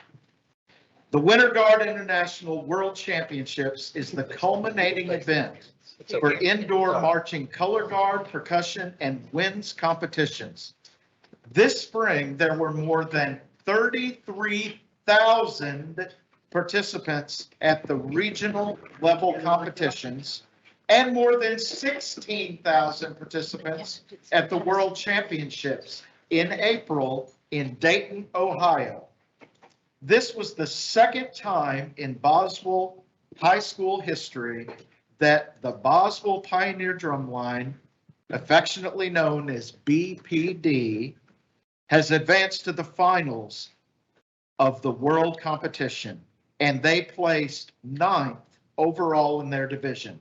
This drumline also set a school record with their score in preliminary competition and earned first place in the North Texas Color Guard Association percussion competition. Let's give these folks a big round of applause.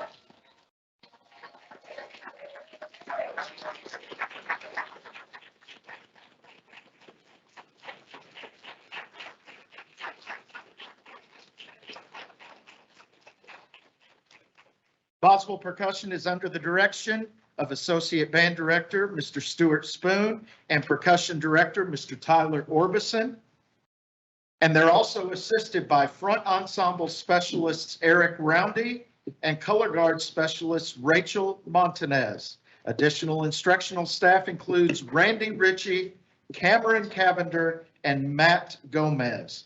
Congratulations to these talented students on their accomplishments and representation of their schools and district. And I would like to have parents, because you've supported these students in incredible fashion, either stand or wave, and let's give all of these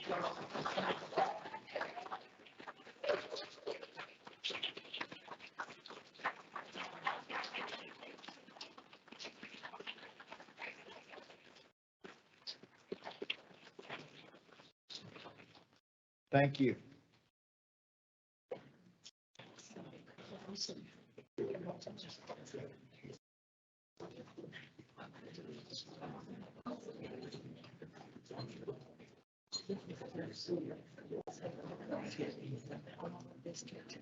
Thank you. Thank you, Mrs. Smith. Congratulations.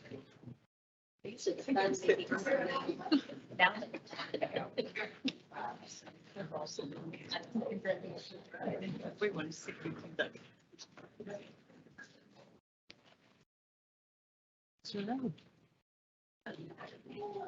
All right, what a great night for recognitions. We have some special introductions now to make. Call on Dr. Audrey Arnold to begin those. Welcome. President Newcomb, Board of Trustees, and Dr. Chadwell, it is a joy to introduce these fine gentlemen to you. We'll start with Mr. Daniel Dodson. Hi, Dan. Come up here. Mr. Daniel Dodson has served in public education for 13 years. He began his career teaching middle school social studies and has experience as a reading interventionist.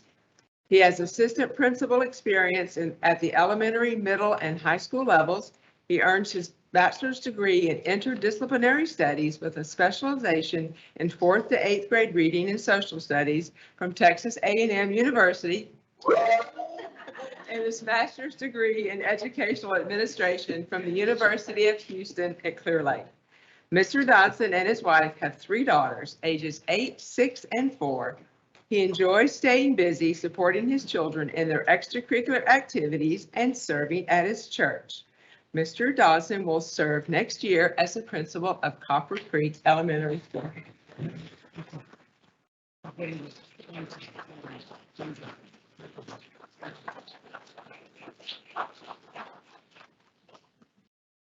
Next, we have Mr. Darius Flowers.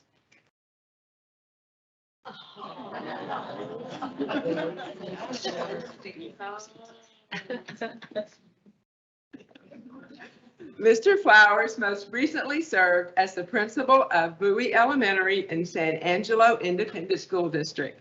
Prior to that, he was a 6th grade teacher and coach, an assistant principal at Glenn Middle School, an assistant principal at Lakeview High School.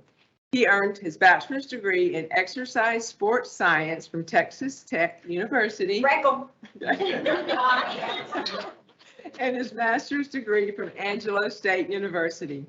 He is a former cohort member of the Principals Institute, which is a year-long professional learning experience that develops the knowledge and skills required to lead and build transformational change in education. Mr. Flowers has been married to his wife, Sydney, for 8 years. They have 2 daughters, ages 5 and 16 months. In his free time, he loves to hunt, snowboard, and spend time with his family. And Mr. Flowers will be the principal at Greenfield Elementary School.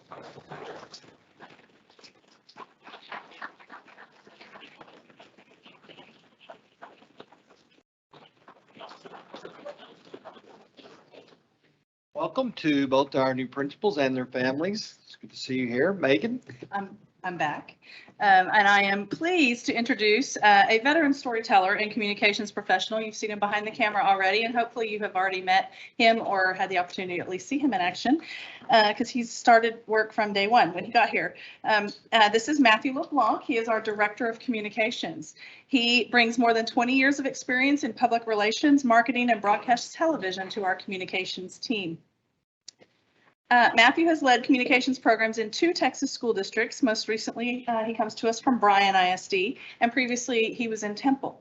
Prior to his move to public education, he worked for television stations in Laredo, Amarillo, Killeen, and Bryan as a reporter, anchor, executive producer, and news director. And he has some really cool stories. So sometime when you can pull him aside and talk, he can share some really interesting things from the reporter world. It's you get to do a lot of cool experiences as a reporter. So hope you get a chance to do that.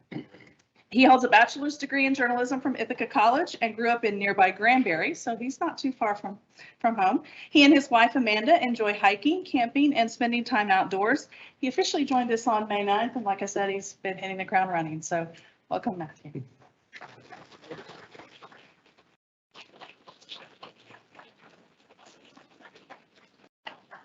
Thank you, Megan. Now with an operations department introduction, Mr. Dwayne Jones. Thank you and good evening.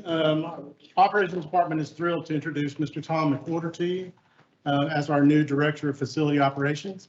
Tom comes to us from Union Pacific with a 15-year career there, and then prior to that, he spent 10 years in the Air Force, also in the maintenance arena. He got his bachelor's degree from University of North Texas and his master's from Turo International.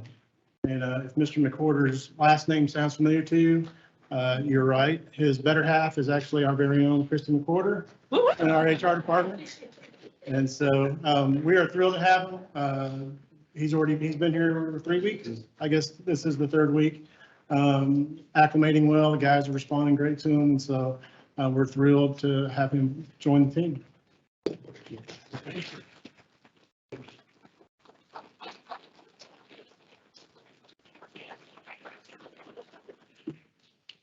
That concludes that portion of our meeting. We're going to go back into some real exciting reports, but anyone that would like to take this opportunity to exit before we get started, we did not finish all our reports from the 5 o'clock session, so.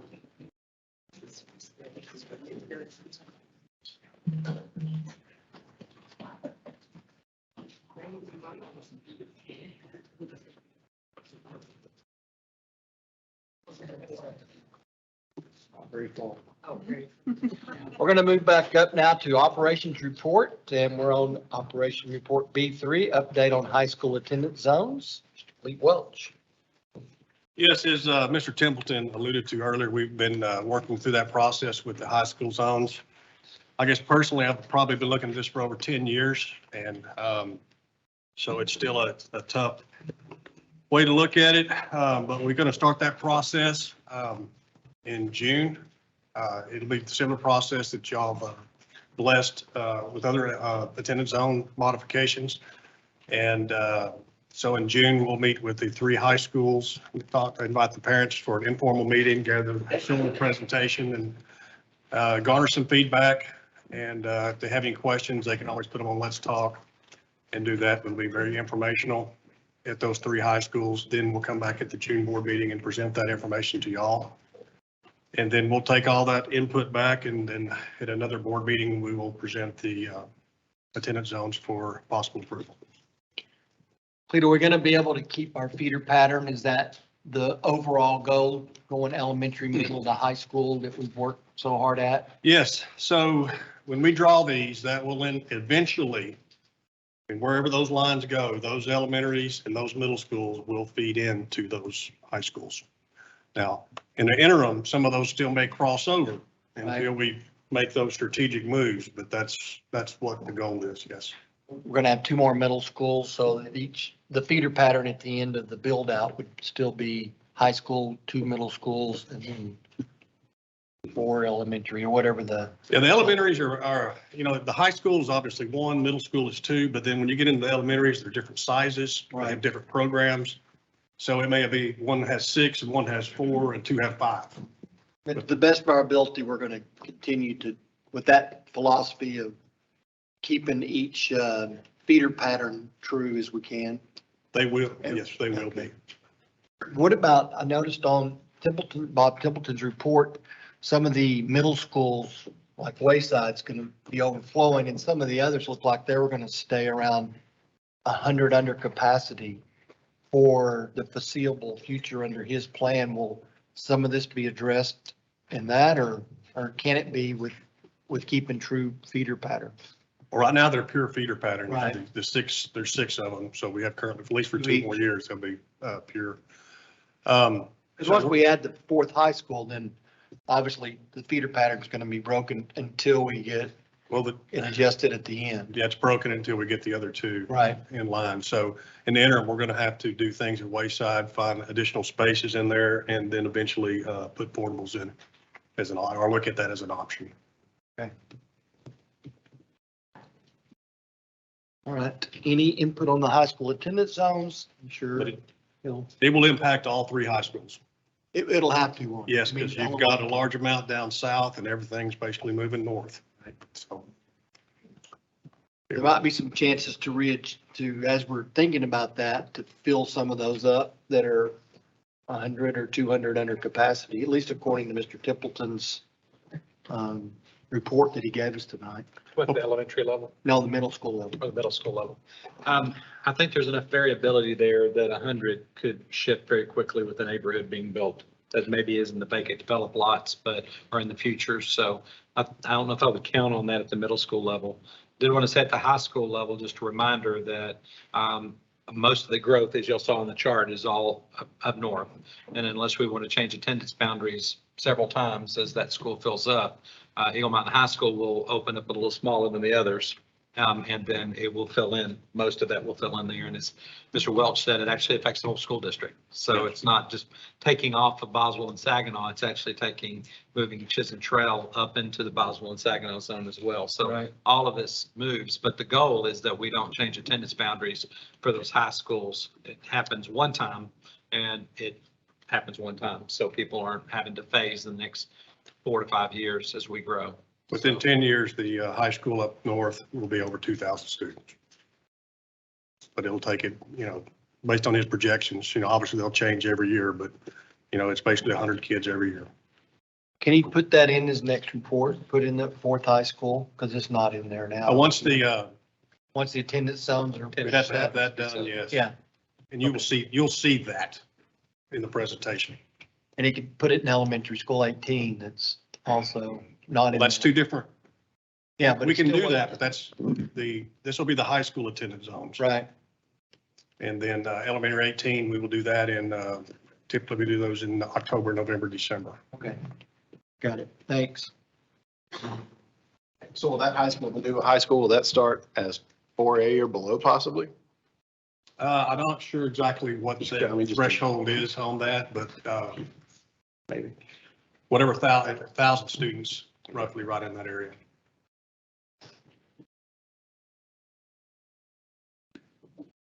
All right, thank you, Clete. Okay. We did get the first report in the education service report. So the next is the report C2, the District of Innovation Policies Update. Ms. Andrea White. Welcome. Good evening. Good evening. With the renewal of the District of Innovation Plan, we had some policies that needed to be updated or proposed. So the first one in your board packet on page 56 is BDF local, and this is a new policy that we're proposing. We did not have a local policy for our meetings with the SHAC because we met 4 times a year. With the District of Innovation exemption, we will meet at least twice a year in the spring and the fall. So this is an added policy which addresses that. On page 57 is DBA local, which is credentials and records. And the proposed revision to this policy has to do with the employment requirements and state that all teaching assignments except career and technological education courses will require either a state certification or a district teaching permit. This exemption does not apply to our bilingual English as a second language and special education classes. All other assignments shall require certification in accordance with state law. And this policy is specifically written to help with what could be potentially hard to fill positions, like a certain language. I can't remember, you said another example at one point. Again, it could fall underneath any hard to fill position.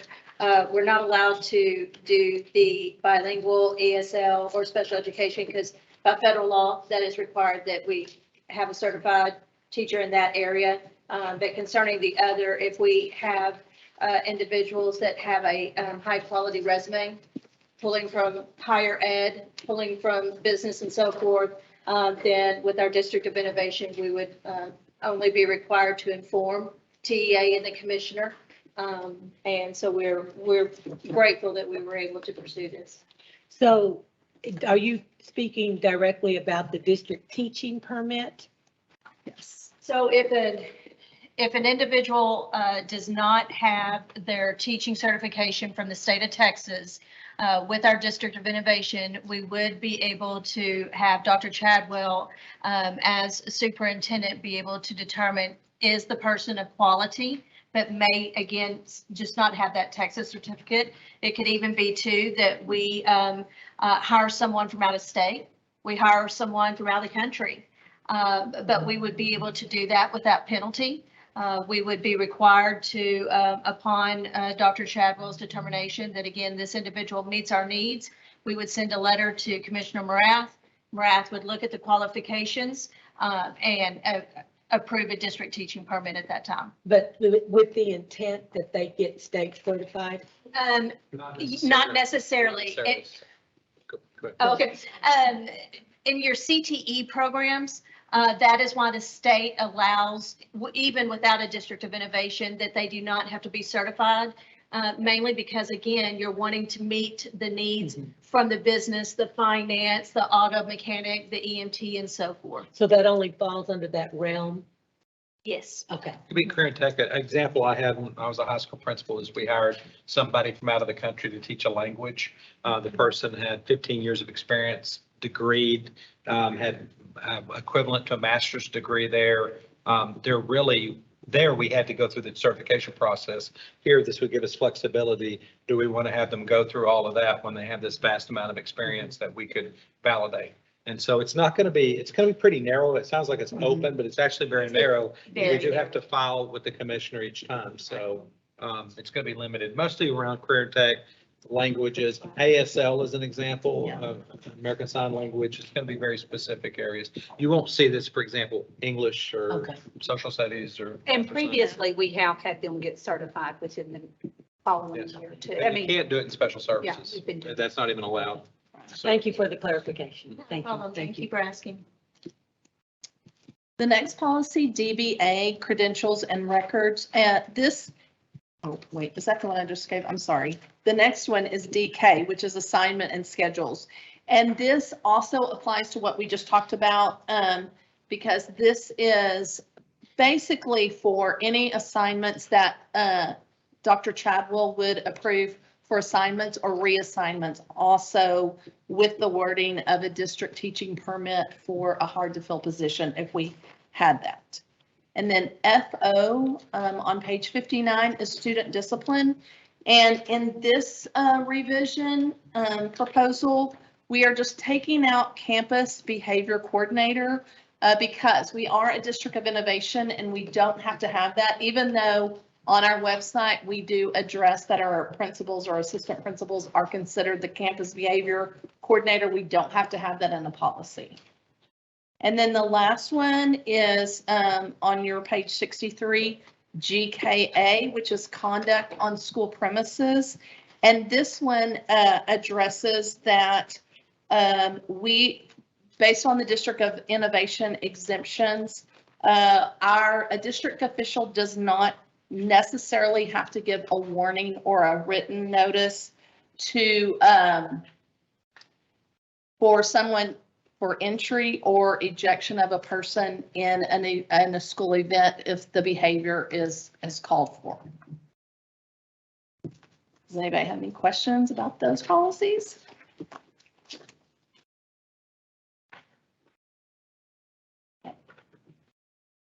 Amen. Thank you.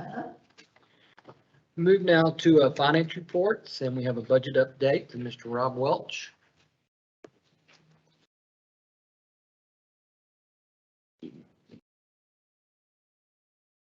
Good evening once again.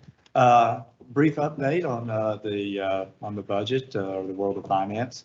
For the current year, 2021, 2022 school year, we continue to manage that budget and working through here we're coming into the last few months. And so we're working through the final needs as well as working through TEA's adjustments to revenue, as this has been a unique year for ADA and COVID and all the different pieces. So all those things come together. We're continuing to work through the current year, but also spending a lot of time and energy right now working on next year's budget. So for the 2022-2023 school year, there's a lot of funding elements that are just, really starting to come together, and we're putting all those. They interact a lot more now than what they have in past years, probably more so than ever in my career. So as they come together, they interact so much that you have to look at everything in order to come up with any good recommendations or projections. So all those pieces are falling in now, just like Tarrant Appraisal District. And we gave you a little information in the board book, but we did get our preliminary numbers from Tarrant Appraisal District, that first report, and it did hit what they were estimating for the county at the 20% overall market increase. We saw that here as well in the district on residences. Overall, it hit about an average of about 20% across the totals. Now that won't necessarily portray to a net taxable value increase of the district at 20% because various factors, including the homestead exemption, has a 10% cap on it. The other thing is that we did have the constitutional amendment passed that raised the state homestead exemption from the $25,000 to the $40,000 amount. So right now, our first look, that first estimate that came in was about 11% increase to the overall net taxable values for the district. We will see that go up a little bit. We'll see it come back down. In fact, right now it's down as they're going through the ARB process and the protest hearings. In fact, I just got our next set of estimate reports, and we're seeing a surge a little earlier than typical for those protests, the level of protest. We're at like about 22% of our value is under protest right now, which is, we fully would anticipate that, but usually it comes a little bit later in the process. So people are actively looking at their property values. Now, one of the things I wanted to touch on is that a reminder that under the current values state funding formula that has come about since House Bill 3, really property value increases really don't change the impact or the change our school funding in regards to the maintenance and operating fund. The thing that pays for our salaries, utilities, all the day-to-day expenses has really no impact on that because as property values go up, the state decreases their share. And so that impact that we used to, we would get a little bit of growth and that would help us a little bit to deal with the cost of growth and being able to accommodate additional needs for teachers and students.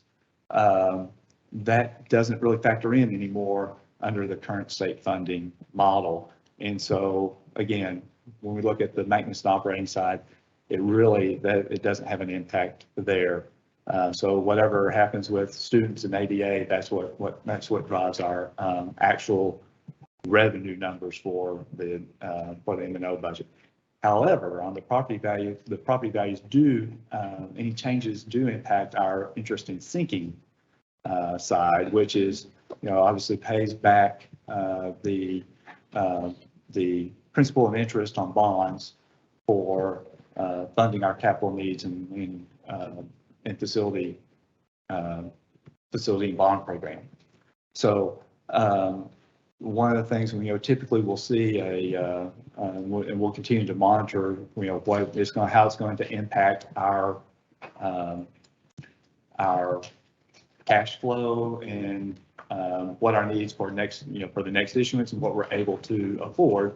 Property values obviously impact that forecasting forward. We'll bring that information back to you in June as, again, we're starting to get an idea of where those numbers are going to hit. One of the things that we typically have seen with with property values and their correlation to,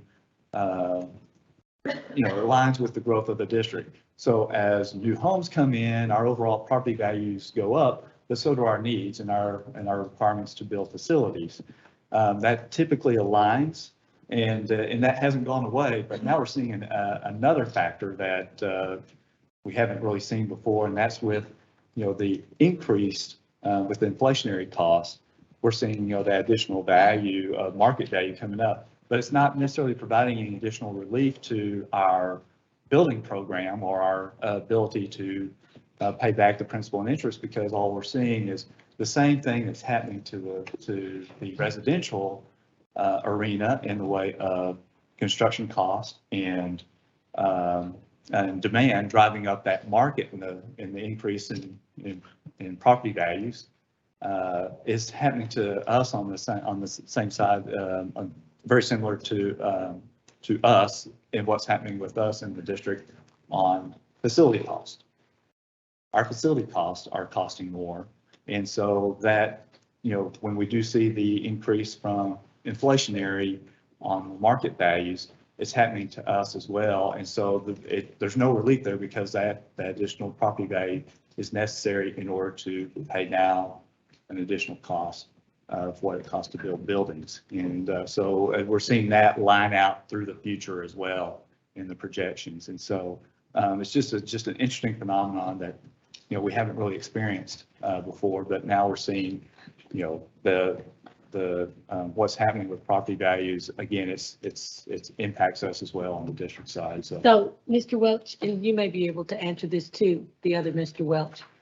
So as property values increase, we're in foreign country with this construction costs. Yes. So you're saying it matches up, or is that more escalated? Well, we're seeing the cost of construction increase as well. Same thing's happening on the residential side, it's happening on the school building side. We're seeing that increased cost. So you would think that with the rate that we're seeing the residential market values increase, that, oh, well, that might actually give us a little relief, but it's really not, because we're experiencing the same level of inflation on our side, if not more. I guess my concern is, in what we've experienced through this last year. Yes. That the construction costs will escalate higher than homestead, the homes and the residents, the people coming in. Yeah, and that's something that we're still getting data in on how that's looking as far as that comparison and how that's going to actually work out in our long-term projections on cash flow and the ability to actually take on that debt capacity. I think, Liz, it only affects us the 50%, we're capped at 50 cents. Okay. So if we come up where our capacity for bonds to repay them, because construction costs are up and our bond payment then, like your house payment, goes way up, we can't go above 50 cents. I mean, the legislature's got us capped there. Correct. Yes. So that would be what he's talking about having to look to in the future is how much bonds can we afford, and then how much school do those pay for? Okay. Yeah. Yeah, so I think that capacity number that always seems to come back to be discussed is the key. Yes. How much capacity do we have to pay bonds back Right. over the next 30 years? Yeah, and that compared with our cash flow needs. And so those are the pieces that we're working through those projections now and be able to bring some information back in June. But that's definitely, like I said, it's from what we've seen, there's not necessarily any relief coming from increased property values because, again, we're having to accelerate, or the cost to build buildings cost more, therefore our need to have that additional debt capacity and to be able to pay back is. On the M&O side, Mr. Welch, are you penalized if you're not at the maximum M&O rate? Because the way the formula has been described now many times is that as you collect more taxes from our taxpayers, the state reduces their funding. That is correct. So we get X amount per student.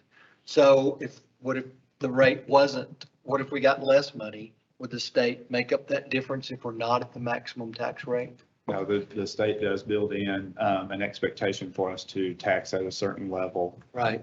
We do still benefit from tier 2 funding in the process of, the state sets a maximum compressed rate. So our part of our tax rate will be adjusted down on M&O side as property values go up. And then we have what's the equivalent of our TRE pennies. What we voters approved in the past, those come across and we're able to continue to receive those and get the tier 2 funding as part of those. But I know in the past when we had our rate below what was maximum allowed, when they redid the formula, we were penalized for that. And that is still the case. And that's still the case. Yep. So Makes perfectly logical sense to me. Okay. Does it? No, doesn't make sense at all. Okay. So, and in that regard, we'll, part of what we'll bring back in June are also some projections on what the tax rate impact will be. Our tax rate, the state will adjust our tax rate, will give us an adjustment based off of how we compare to the state average in property value growth. So if we're above average, we'll see a little tweak in our tax rate will come down. If we're below average, then our tax rate will more likely remain the same. Right now, you're projecting that our tax rate will go down based on the state's formula for what we know now, correct? Well, part of that is, we don't know what will happen with the state averages. So that's what we're looking at right now. So it could, I It's been think down for the last 3 or 4 years. it has, yes. And so we've been able to decrease the tax rate, now, I think, 3 years in a row. So, we will, I don't know, where we're going to line out with that state number. It's based off of our certified values. So we would be speculating, we're a little too far out to speculate too much until we get a little closer to the certified values. That's the hardest part, I think, for our taxpayers to understand that relationship, because even you explaining it to us and to the audience is it's not logical that, that you can cut your rate and get less money. So that's the hardest part, I think, to communicate. That'll be our challenge going forward, is to communicate these kind of nuances, that even though it says we got more tax dollars from the property owners, net, we didn't get any different because the state cuts our funding. That is correct. And so that's probably the simplest way to stay at it. It's, and for the property owner maybe to understand, yeah, we got more money from you, but we got less money from the state. That's probably the best way to put it, because of, it is, there are so many different interactions on the funding formula, but it basically, that's what it comes down to. Right. Do we post this online to notify our? Yes, all our tax rates posted. Okay. Yes.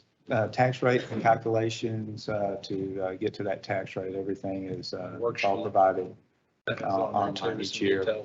And so we won't be able to generate those tax rate sheets and those calculations until we have the July 25th certification values. And then that's when we will actually be able to truly determine our tax rate. We'll try to project some before then, but the interactions between the whole funding formula, it'll be difficult to. That worksheet's confusing because it says this is the amount of tax to raise the same amount as last year. And that number is really totally irrelevant, as all of us in this room knows we're not paying the same thing as we did last year. Plus, we're growing 1,000 students. So to me, that's always, again, misleading the public. Seems to be the legislature's way to try to put it to the public school systems with all these notifications you have to give that aren't logical and that kind of mislead, I think, the public as to what the tax dollars are going for. I don't think most people realize that when we talk about Robin Hood is not over. Yeah. Right. People really do think that when they write their check that it's going to the district versus going to the state and being reappropriated through the TEA, through the school finance formula.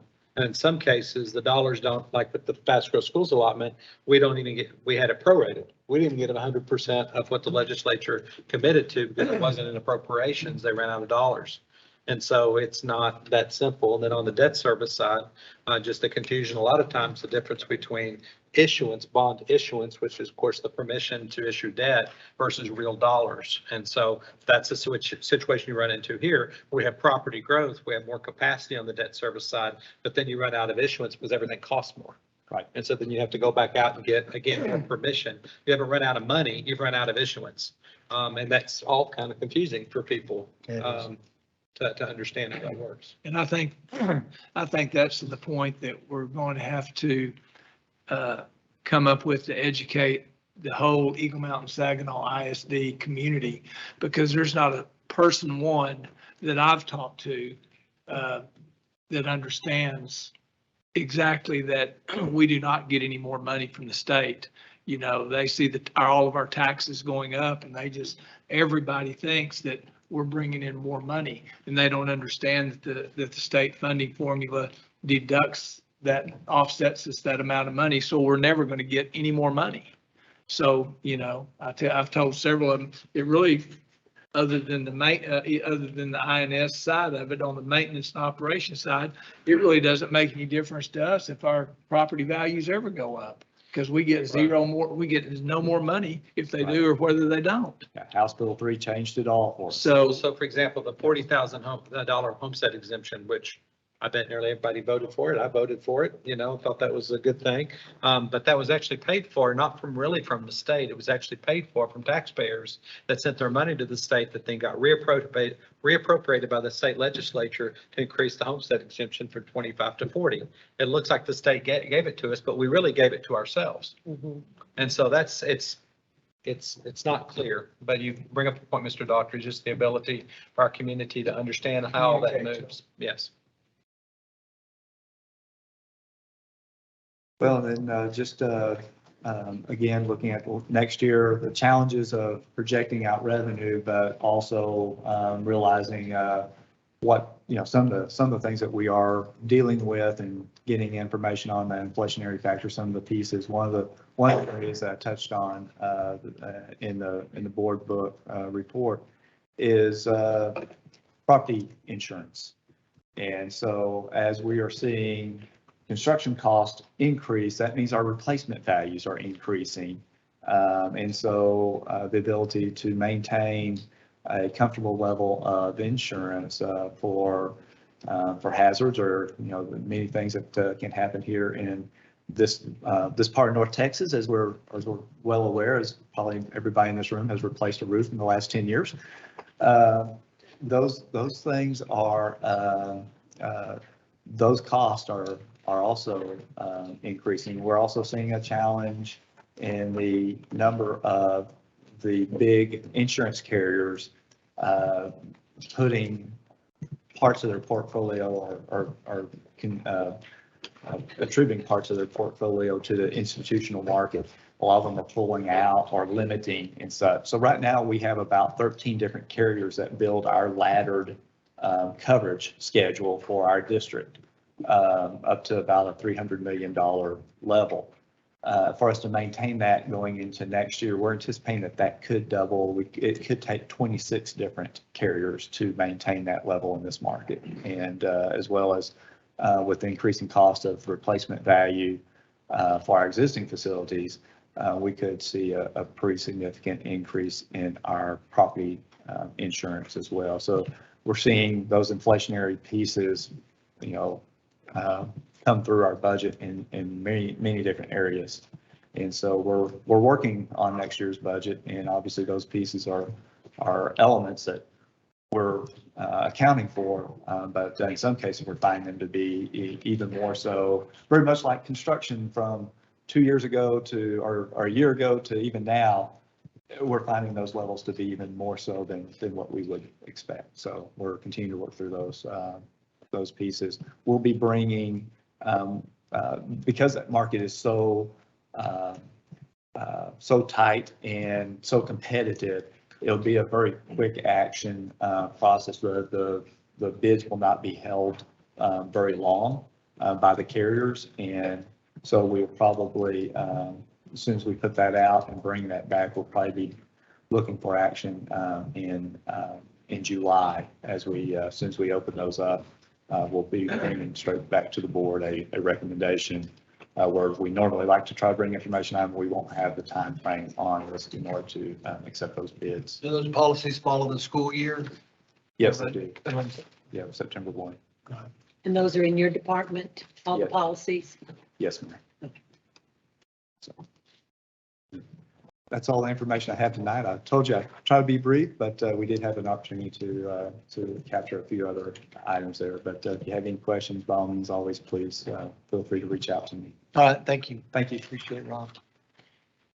Next is the Human Resources Report. The first one is the 2022-2023 Prioritized Staffing Proposal. Good evening. So I want to take a little bit of time to celebrate the number of people who've come together for staffing this year. You've seen it in 4 different reports, and this is a little bit of a finale, excusing anything that comes up later in the year. So this we're calling a prioritized report. And so really being fiscally responsible, what you see on this report is not a lot of new FTEs. What you see is more reclassifications to really try to align our work with Aspire 2025, really committing to a culture of excellence You start out with safety and security. So later on tonight, we'll swear in our new police chief. And one of the things that's expanding in that department is supervision of the overnight staff. Another thing is we have a middle school, up over 1,000 kids, and we work together to really decide, do we need to provide more support in safety and security once our middle schools reach a certain level? We're doing some alignment work in our academic department, really working to provide excellence in academics, building infrastructure in student services and human resources. As our district has grown, we have more employees and we have more families that we want to provide the best service to. So this report really does some adjustments to existing positions and only adds a few more, really to keep us in alignment with our work in Aspire 2025. So that's what you see before you in this report. I do want to bring to your remembrance, when we did our campus staffing proposals, we talked about potentially, if we see the growth that we're anticipating that we heard about, there may be one additional report later this summer as we get those enrollments and people starting to sign up for school, that we may need a few more teachers. But right now, we're just watching numbers close and holding tight to the report. Our principals are doing an excellent job getting those positions filled. So this is somewhat of a finale of our staffing report going into next year. So if you have any questions on this report, I'll be glad to entertain those. Thank you very much. I think you are up with the next report, which is the resolution of the EMS ISD Board of Trustees regarding the additional leave for COVID-19 employee illness for the 2022-2023 school year. Yeah, this is another effort to be proactive. You've done an amazing thing the past couple of years for our employees as it relates to COVID-19 illness. And as we heard Mr. Templeton, this year was no different. We did have a number of employees since the inception this year. You'll see this number on here, 1,064. That's since the inception this year that have been impacted by COVID-19. Right now, the numbers are down. We only have 4 employees out right now. We have one that will return here on the 27th, another that will return on the 1st. The truth of the matter is we don't really know where we go from here with COVID-19. But what we do know is your care and concern for employees remains alive and well. And so this is an effort for us to get in front of next school year. If the numbers go back up, if we have a lot of employees that are in need of this leave, we wanted to make it available. So we're bringing the report this month to cover the entire school year. So what happens is we do have employees whose calendars start over on July 1st. The resolution we have in place right now expires on June 30th. So just in case we need it, we were bringing it to you to ask to maybe extend this for the next school year. COVID-19 is unpredictable right now. Are there any questions? Any questions regarding that? I don't believe so. Thank you. Thank you. Next report is the 2022-2023 Student Code of Conduct. Samuel White, welcome back. Thank you.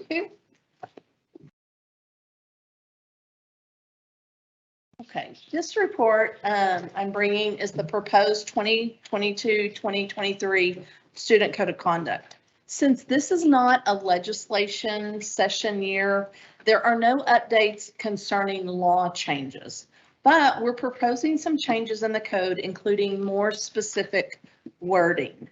And I kind of just want to give you a little bit of information. The lighter blue coloring updates is what we've added as proposed additions. The darker blue was what was already links to board policy.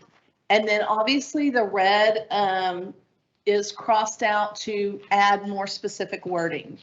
The goal of our code of conduct this year was that we were making changes so that it would be more of a reference policy for our administrators to be able to use. So I did want to just give you a couple of examples on your, I believe it's going to be page 81 in the board book for you. We updated the standards for student conduct with just some better wording to help administrators with some of the things that they face daily. Page 82 talks about general conduct violations. Can you go back to 81 for just a second? Sure. So in the blue, what we're adding is leave campus immediately after dismissal bell unless involved in a school activity. Yes. Is that, are some of these things added just due to current Yes. Issues that need to be addressed? And there's Exactly. nothing in here to tell the student they have to leave, or? No, this is just, so what we did was we talked to assistant principals and principals about concerns or things they had, and they helped us with adding some of these things to the code. And so like that is one thing that kids hang around the school when they aren't necessarily involved in an activity or whatever. And this is a way to kind of help push kids to go on home as opposed to staying around the school and, you know, sometimes causing trouble. That one specifically really has to do with they're not being monitored because there's not a person assigned to monitor them at that time. So obviously, if we have after-school events, we have people there to monitor, but people sometimes just to hang out and there's not an event and. Right. And that's. Well, I know close to Basel, there's the Epi Center, right? Yes. Is there something similar at Saginaw and Chisholm Trail? Not like a facility next to it. And we're not talking about people waiting for their parents. We're Right. talking about specifically hanging out because they just want to hang out. So it's not really people who are waiting for their parents in the front. That's not what that's addressing. Right. People roaming through the building and for whatever reason. So in that. I just particular found it example. curious that sometimes school's the safest place for them, and maybe in this, not what you're talking about here, but. Yeah, that's the part. It's really not, and I agree, we don't want kids to leave, but if there's not any activity, there's nobody to monitor. That's the main thing. So when kids wait for their parents, we have people responsible to make sure that they're there until the last child leaves. But if this is mostly a high school thing, this is not an elementary or middle school, this is mostly high school. And. Okay. Also, I just want to point out on page 83, for example, the commit extortion or blackmail. This is just an abbreviated definition that does not include all the means with which differentiation between extortion and blackmail. So these are very small, just definitions to help administrators to, as they're doing discipline referrals. We were asked to look at that one though, because that one is similar to theft. It looks like the same definition, but extortion or blackmail is usually to that. Right. It's under theft under a pretense. So we can make modifications to language. So if you see things there for clarification, similar to what you asked for, Mr. Newcomb, Yes. you know, let us know and we can either provide you clarification of why it's there or also make modifications to the definition so they're more clear. So. Well, when you said some changes, there's a lot of changes. Do they get a marked up copy like this, or they just? They get a final copy. You'll get a plain copy. There are a lot of editorial changes. I wouldn't call these substantive changes. Like Right. the one earlier, we've been dealing with that forever. That's not new. I mean, No. it's not like we said, oh, we can't have you leave the building because it's not in the code of conduct. It's just making sure we're proactive and letting people know. But unless you correct me, Andrea, I don't No, think there's that's any right. major changes No, in it. there are that- not. And mainly what we've done is we have also put links in to where board policy or the penal code or the education code is, which is also easy access for the administrators to see. They can go right to those different places. So we put those links in on purpose within the code to help them. Do we still require parents to sign a form that they've read the? Yes, we do. Okay. Yes, ma'am. And it's online, or do we give them hard copies or both? It's online. Okay. Yes. And that's one thing that's nice. It's actually automated now. When you go to do the registration process, you have the opportunity to look at it and then also approve it. So it's. Is there any other specific questions that you had about this? Glad to see corporal punishment made it another year on here. Thank you, William. And again, this is proposed for this month, and then we'll bring it back again next month for you. And if there's anything, corrections or things that you'd like for us to consider, please, feel free to let us know. All right, any other? It's a lot of reading, and I know it is for the parents too. Yes. So I think it's good that it's online where they also can refer to it. And if the changes are just reinforcing kind of what we're already doing, I heard you say a lot, it's for our educators and our principals to have as a reference, so. Correct. The student code of conduct, so I just hope we keep that in mind as we're making these changes. Yeah. How it's affecting them. All right. Any other questions? Are you up again? You are. Yes. Employee retention policy and administrative regulation updates is our last report of the evening. So the Human Resources team has conducted a research study of other districts on incentives for recruitment and retention. Based on the study of our findings and our internal research, we're making these proposed recommendations. The first one is DEC local leaves and absences, and the recommendation is on your page 129. So currently, when someone retires, we pay $50 up to a maximum of 100 days.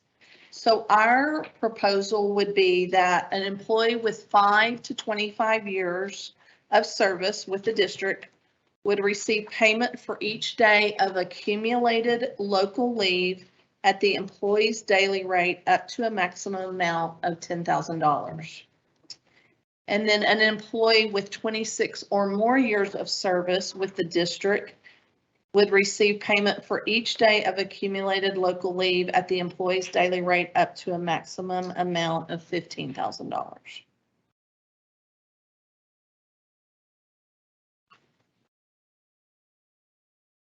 The next one is DEAA, and it was an administrative regulation that we had at one time, and so that's why we've brought it back in as a regulation. If you want it in policy, we can for sure move it there, but this one would be, this has to do with longevity pay.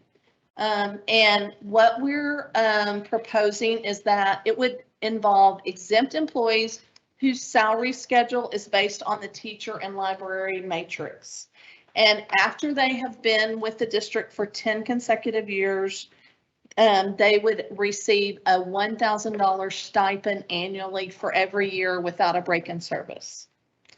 If there was a break in service, then they would need to work for 10 years to regain that eligibility. And then the last proposal is DED, which is vacation leave.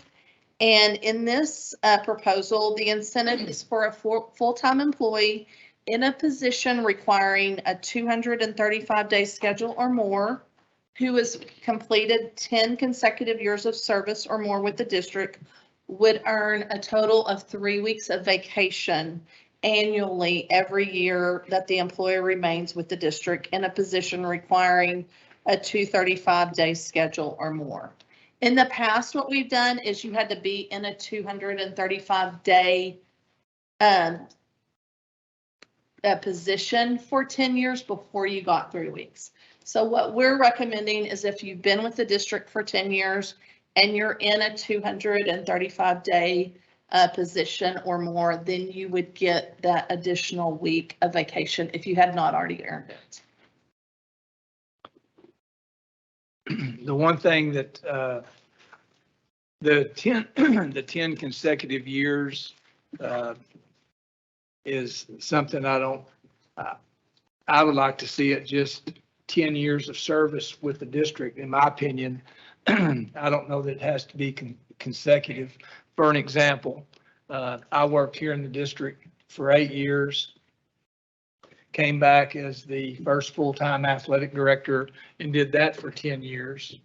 But my service prior to that didn't count, and I know we could have a couple of other examples. We're rehiring some people that have been in our district before that are coming back. And ultimately, I think this is just an incentive to get good people to come back to your district that may have been here previously. And the other thing is, this doesn't cost the district a penny, because you're just giving them another week of, third week of vacation. So you're not paying them a substitute to come in. You're not losing any money. So it's zero negative dollar value to the district. And I just think taking the word consecutive out and making it 10 years total would be something that would be an incentive to hire good people back to your district again. What was the thought behind consecutive? Just that they had been with the district in service for 10 consecutive years to be able to earn that. That's the way it used to read. Yes. Because when I was here working previously, that was the verbiage that was in there. And I questioned that at the time that I worked here, but obviously I lost out on that discussion. But I would like to win that discussion this time. I would like to take the consecutive out of it. That's my personal opinion. Does anybody have any other questions regarding Is there any, you said HR did some research, so was that parallel to other districts or? What was interesting is that there aren't a lot of districts that are paying out retirement. Like we found, like one district doesn't pay out retirement, but they let their vacation days roll over. And then at 40 days of vacation, then they pay that. Some don't pay any retirement money. We found others that pay like how we have done ours at 50. There was another district that also paid the daily rate up to a maximum amount. So it all just was all kind of several different ways. Yeah, I don't have any problem at all with the attendance being paid. I mean, I think they should use that. I mean, I lost a ton of money. My husband lost a ton of money. I mean, because we were both teachers. But I'm talking about the vacation. So is 3 weeks kind of the standard or? 2 or 3 weeks, yes. I mean, Districts that have vacation, I mean, some districts don't. Yes, right, exactly. Like a So they district, just pay their days. they pay the days. And so this is something that we do. And obviously it's 235 and our largest contract's a 261. Those are our operational custodians. And this was, as y'all may remember, we did away with this when we did budget cuts in 2012. And we thought this would be a good thing to bring back to support. And one of the things that you mentioned was the confusion of being in, say I'm in a 220 for 8 years and I moved to a 235 for 2 years. In 2 years, I think I'm going to be able to do this. No, you have 8 more years to go. And that was a point of difficulty when I got here to hear about that. And that's why we wanted to do away with that portion. The consecutive part of it, I think either way, the way it's written right now is more about retention. And Mr. Doctor's mentioned about recruitment, which is a good point. Of trying to get people to come in that may have worked for the district previously and seeing that as an advantage, come back up and claim those years. I like that too. I think it's a good suggestion that it doesn't cost us any money is what Mr. Doctor said. Is that true? That's I mean, correct. Is that a correct? That's correct. That's brilliant. And I can bring that back at next month with the correct, without the consecutive. It could negatively affect the retention part though, right? I mean, we have to figure out the offset there. We're retaining them because of this tenure. How many people are staying for that? And certainly that could be the negative, right? That could be. I mean, it could be. I mean, for those people that that's important. I mean, both of them are kind of predictive of what will motivate people. And I think that may motivate some to say, I have one more year and I'll get another week. But certainly what you're saying as well, that people that have left the district that may be motivated to come back knowing that they will walk back into a situation where they're qualified to get 3 weeks and after a year. Just a question. I got to put that advocate. That's what I do. Yeah, true. That's true. All right, thank you. Thank you. Appreciate it. That concludes our report section. We're going to go into action items, and the first action item is to elect board officers. Dr. Chadwick. Yes, sir. Mr. President, we have the opportunity for the board to consider any type of reorganization. I know that y'all had opportunity to discuss this, and so I will entertain a motion from the board for any recommendations. I'd like to make a motion. I would like to nominate Paige Ring to be our president, Marilyn Tolbert to be the vice president, and Liz Hatley to be the secretary. Second. Motion by Tim, second by Donna. For the officers, any questions? Seeing none, all those in favor, please raise your hand. Any opposed? And there are none. Motion carries 7-0. Congratulations, Paige, Marilyn, and Liz. And what we're going to do, we are going to have to play a little bit of musical chairs. We've been here for an hour and a half, so let's take a Mr. Former, 5-minute. Mr. Former President, yeah, I was going to ask you, can we take a 5-minute? 5-minute break. Okay. Instead of Yeah. hopefully it's sitting like. Yeah, I just- This is the first time you couldn't help it.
swearing in of our EMS-ISD Police Chief, and Jim Chadwell's going to lead us. Thank you. Thank you, Madam President. We appreciate it very much. This is a wonderful opportunity tonight with the new EMS ISD Police Department for the oath of office for our new chief, Charlie Ramirez. And so, Chief Ramirez, if you would come up.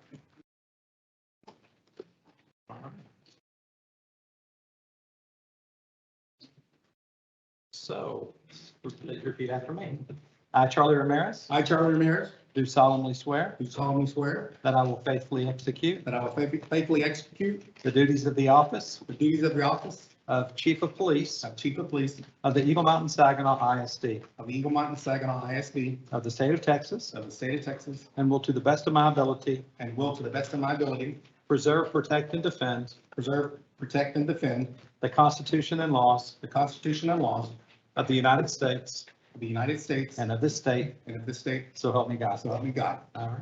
Congratulations.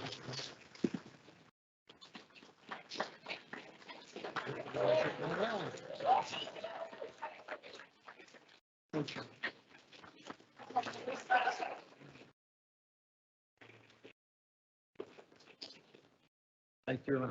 So we have a badge. Chief Ramirez has the first badge. He's officer number 100, right? First chief. And so we're very proud of him and just really thank you for all your service and bringing us to this point to have our own police department. Obviously, student safety, staff safety, community safety is paramount in all that we do. And we just greatly appreciate all the service that you've done for the city of Fort Worth in your former role and also to our community. And being a homegrown person from Blue Mountain, Texas, we're very, very proud. So thank you very much and just congratulations. And you have family here, so you probably want to introduce. Yes, Madam President and members of the board, Dr. Chadwell, I want to introduce my lovely wife, Karen, 27 years married, and my oldest daughter, class of 2015, Sarah Ramirez. She's a Fort Worth police officer, been there 2 years. My youngest daughter, Leslie Ramirez, class of 2016. She's in the Arlington Police Department Police Academy right now. And then Officer Little, her boyfriend, he's a Dallas police officer. Oh my God.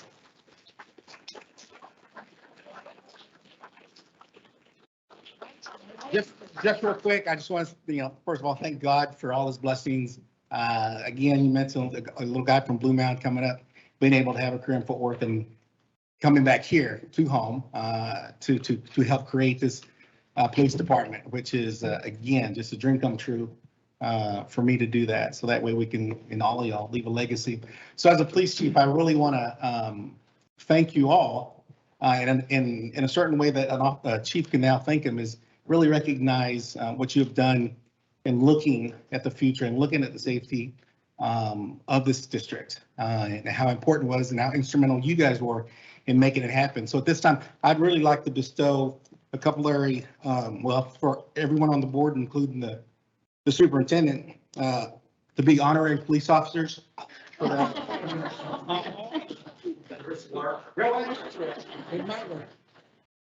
So I do have, like I said, without your vision and foresight, this wouldn't be possible and I wouldn't be standing here as chief, but I really want to thank Dr. Chadwell for convincing me this would be a great idea. He really had a vision in his mind of what he wanted to do. I told him I'd be happy to come on board. And for the last several months, we were working hard to make it happen. And I just look forward to serving the district, serving the students and serving the citizens of our community. Again, thank you so much and let me. So I do have one question. Being a Mounder myself from back in the day, Mr. Newcomb is illegally parked. Parking lot, can you give him a ticket? So president status, yes. He's not president anymore. We got to change parking space. So just real quick.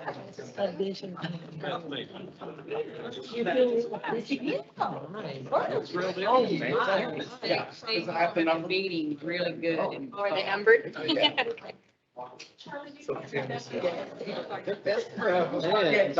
We dethroned you. I have glasses. I can read. Oh,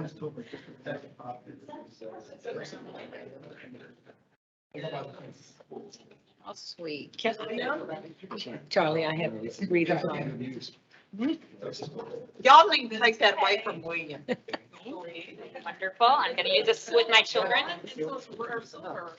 Okay, we're getting him a pair of readers. Yeah. Yeah, that's the first thing we're gonna give him, okay? There better be one for Don. Thank you. So excited. That's so fun. Thank you. That's awesome. Put it on my Oh, this is heavy. Yeah. Oh, wow. Thank you. Thank you so much, Charlie. Yes.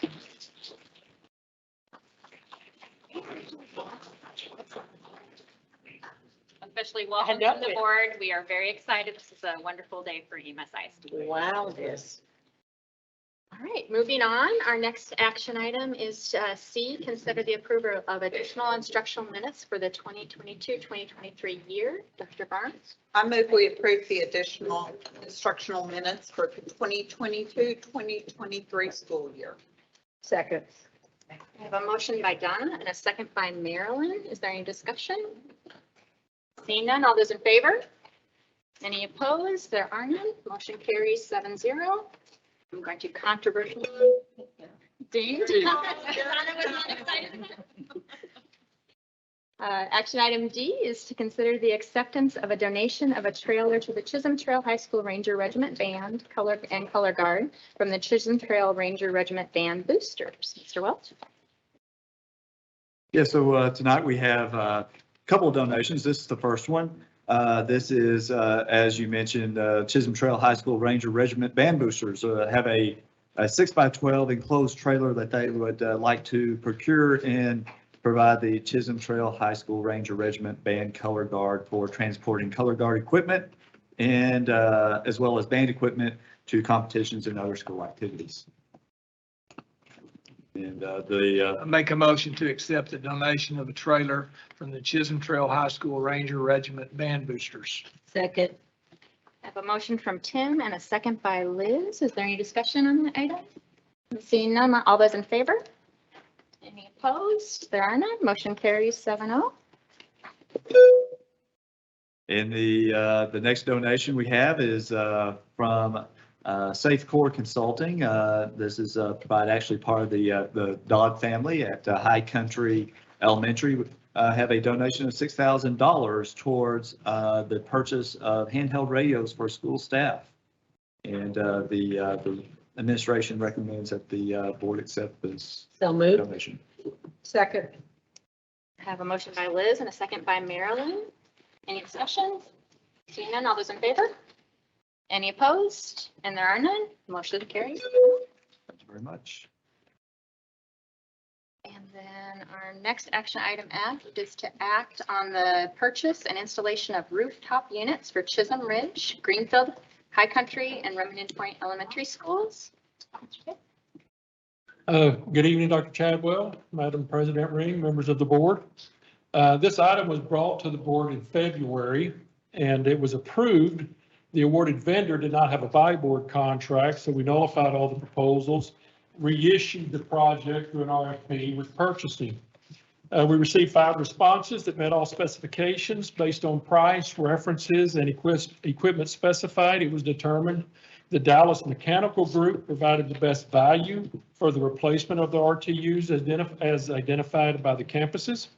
The recommendation is to award Dallas Mechanical Group for purchase and installation of rooftop HVAC units at Chisholm Ridge Elementary, Greenfield Elementary, High Country Elementary, Remington Point Elementary at a cost not to exceed $393,615. So moved. Second. Okay, we got a motion by Donna and a second by Liz. Any discussion? So I just have a question. The quote was 306,255, or so you have some contingency money? We have some contingency in there, as well as there is a line item in there. Should these mechanical units not get ordered tomorrow, they go up roughly $54,000. Okay. So that just in case, we want to make sure that we accounted for Okay, it. great. Thank you. Get them ordered tomorrow. Absolutely. Anything else? All right, all those in favor? Any opposed? Seeing none, so motion carries 7-0. Next, action item G, consider approval of the final guaranteed maximum price for elementary number 18. This is also you. In April of 2022, the board approved early release GMP for elementary 18, which was for steel materials for roofing and metals. It was for AV equipment as well as fire alarm equipment. The board agenda tonight references and identifies the final GMP for construction of elementary 18, inclusive of the approved early release GMP. As a reminder, the elementary 18 is funded from the 06 bond savings and 2008 bond program. We will continue to evaluate materials, labor, and schedule to determine if there are opportunities for additional savings. Any additional savings will be applied to the contract with the expectation that at the end of the project, it will come back as a change order savings to the district.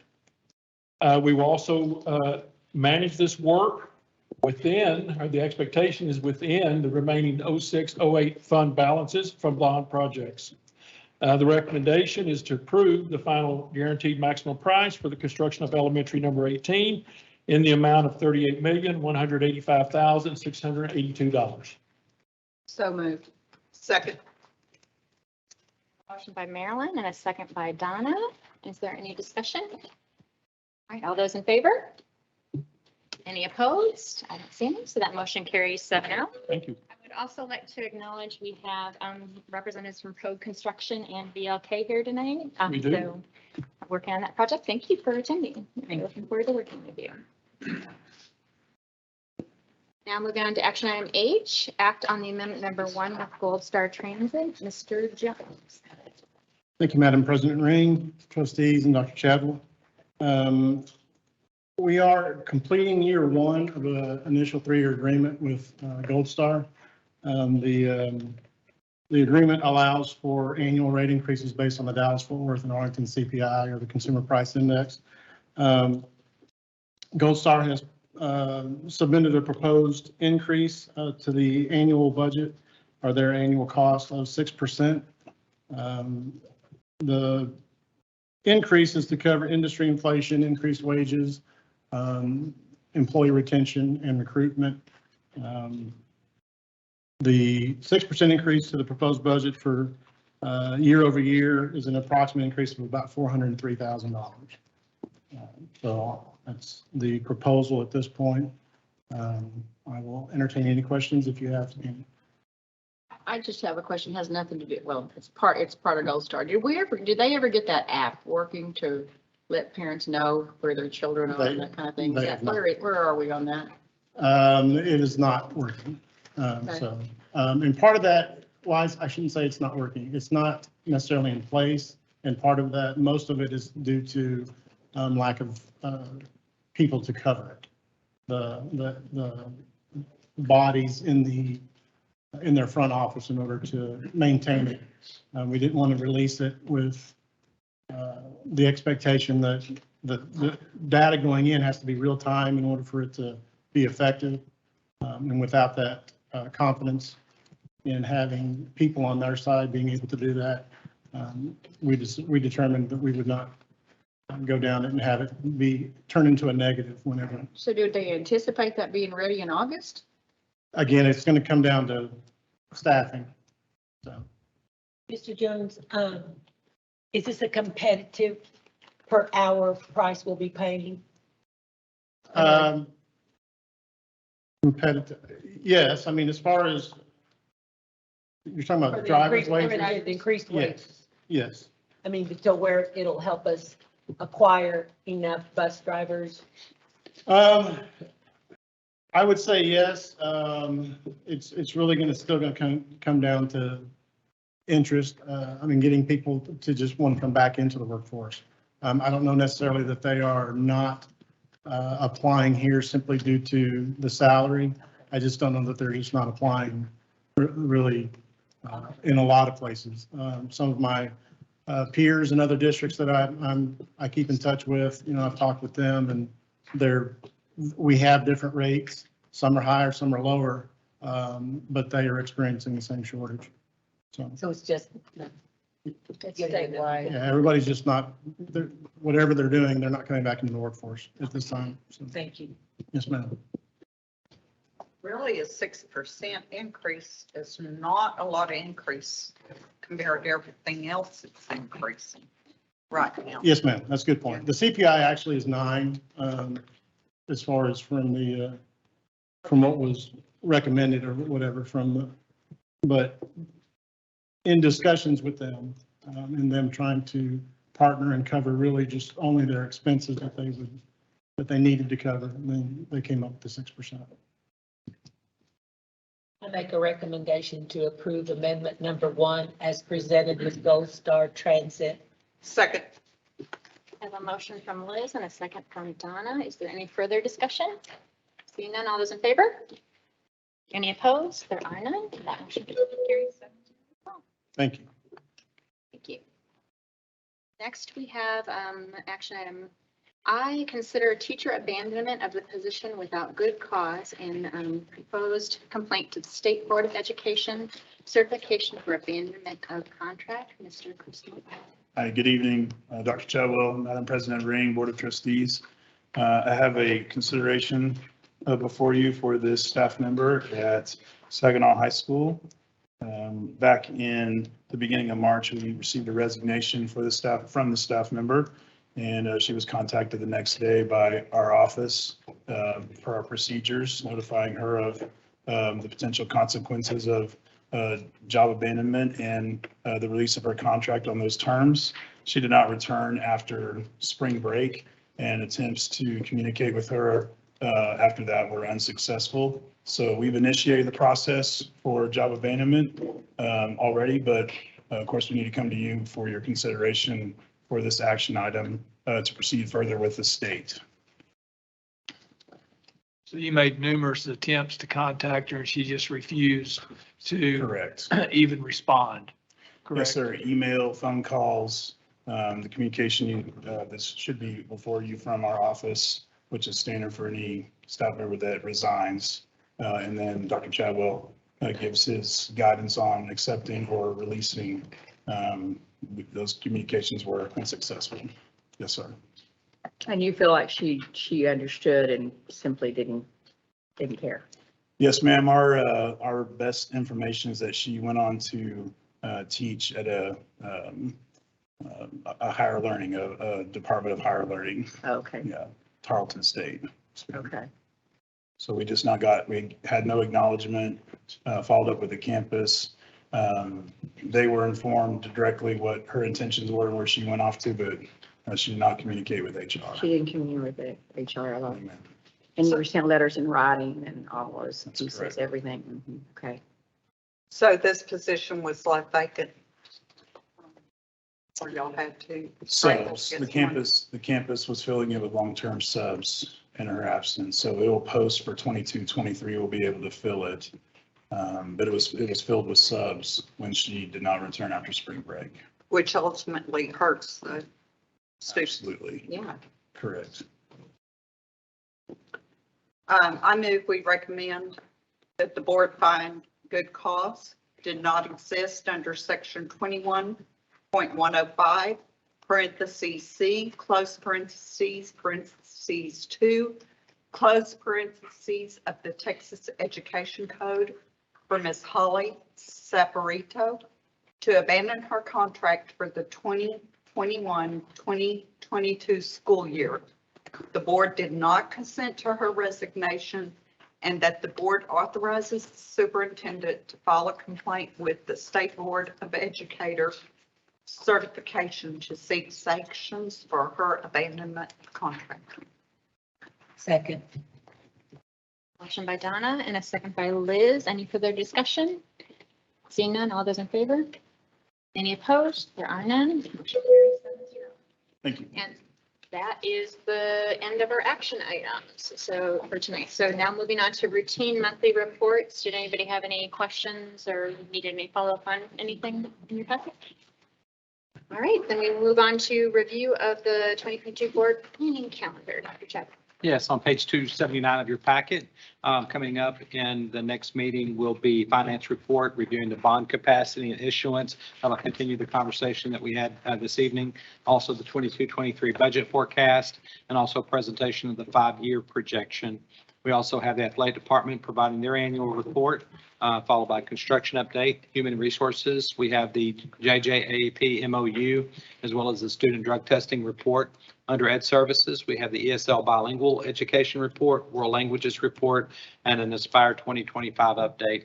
Under the action items, there is an Act on TASB advocacy agenda resolution proposal. None was recommended, so that item would be struck.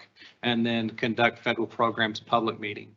Under consent agenda, we'll bring back the prioritized staffing proposal, the resolution for the board to consider the additional leave for COVID-19 employee illness, the approval of the employee retention policy updates that you see this evening, and the student code of conduct, the district of innovation policy updates, and bids and proposals. I do request if you would like us to pull out the employee retention policy updates for discussion and place it in action versus consent. Otherwise, we'll leave it in consent. So would you like to put it in action? Yes, or do you want to leave it in consent? If we make Change those the changes. wording. If we changes the wording. Yeah, we'll definitely change Yeah, that. I'd be fine with Yeah, that, leaving it. we'll change the wording as requested. Okay, we'll put it in consent. If anybody changes their mind, and if they want to expand on what we're recommending so far, making any other changes, let us know. We can always move that into action. That's all I have. All right, that moves us to the consent agenda. Do I have a motion there? I move to approve the consent agenda as presented. Second. I have a motion from Marilyn and a second from Donna. Any discussion? Seeing none, all those in favor? Any opposed? There are none. Motion carries 7-0. And that brings us to board business announcements. So I did want to just congratulate Tim, Steve, and William on the re-election. They were sworn in the earlier session, but for those of you that were not here for the report session, I wanted to congratulate them again on their re-election. It'll be a pleasure to work with you gentlemen again. Thank you. And then I personally just wanted to thank Steve Newcomb. He served in the role as president for many years, most recently a 3-year term since 1999, getting us through an incredibly challenging and unprecedented time with the COVID challenges that we had. I know he's been a wonderful mentor to me. I hope he will continue to do so as I move into this role. And I just would love to, if we could all give him a round of applause.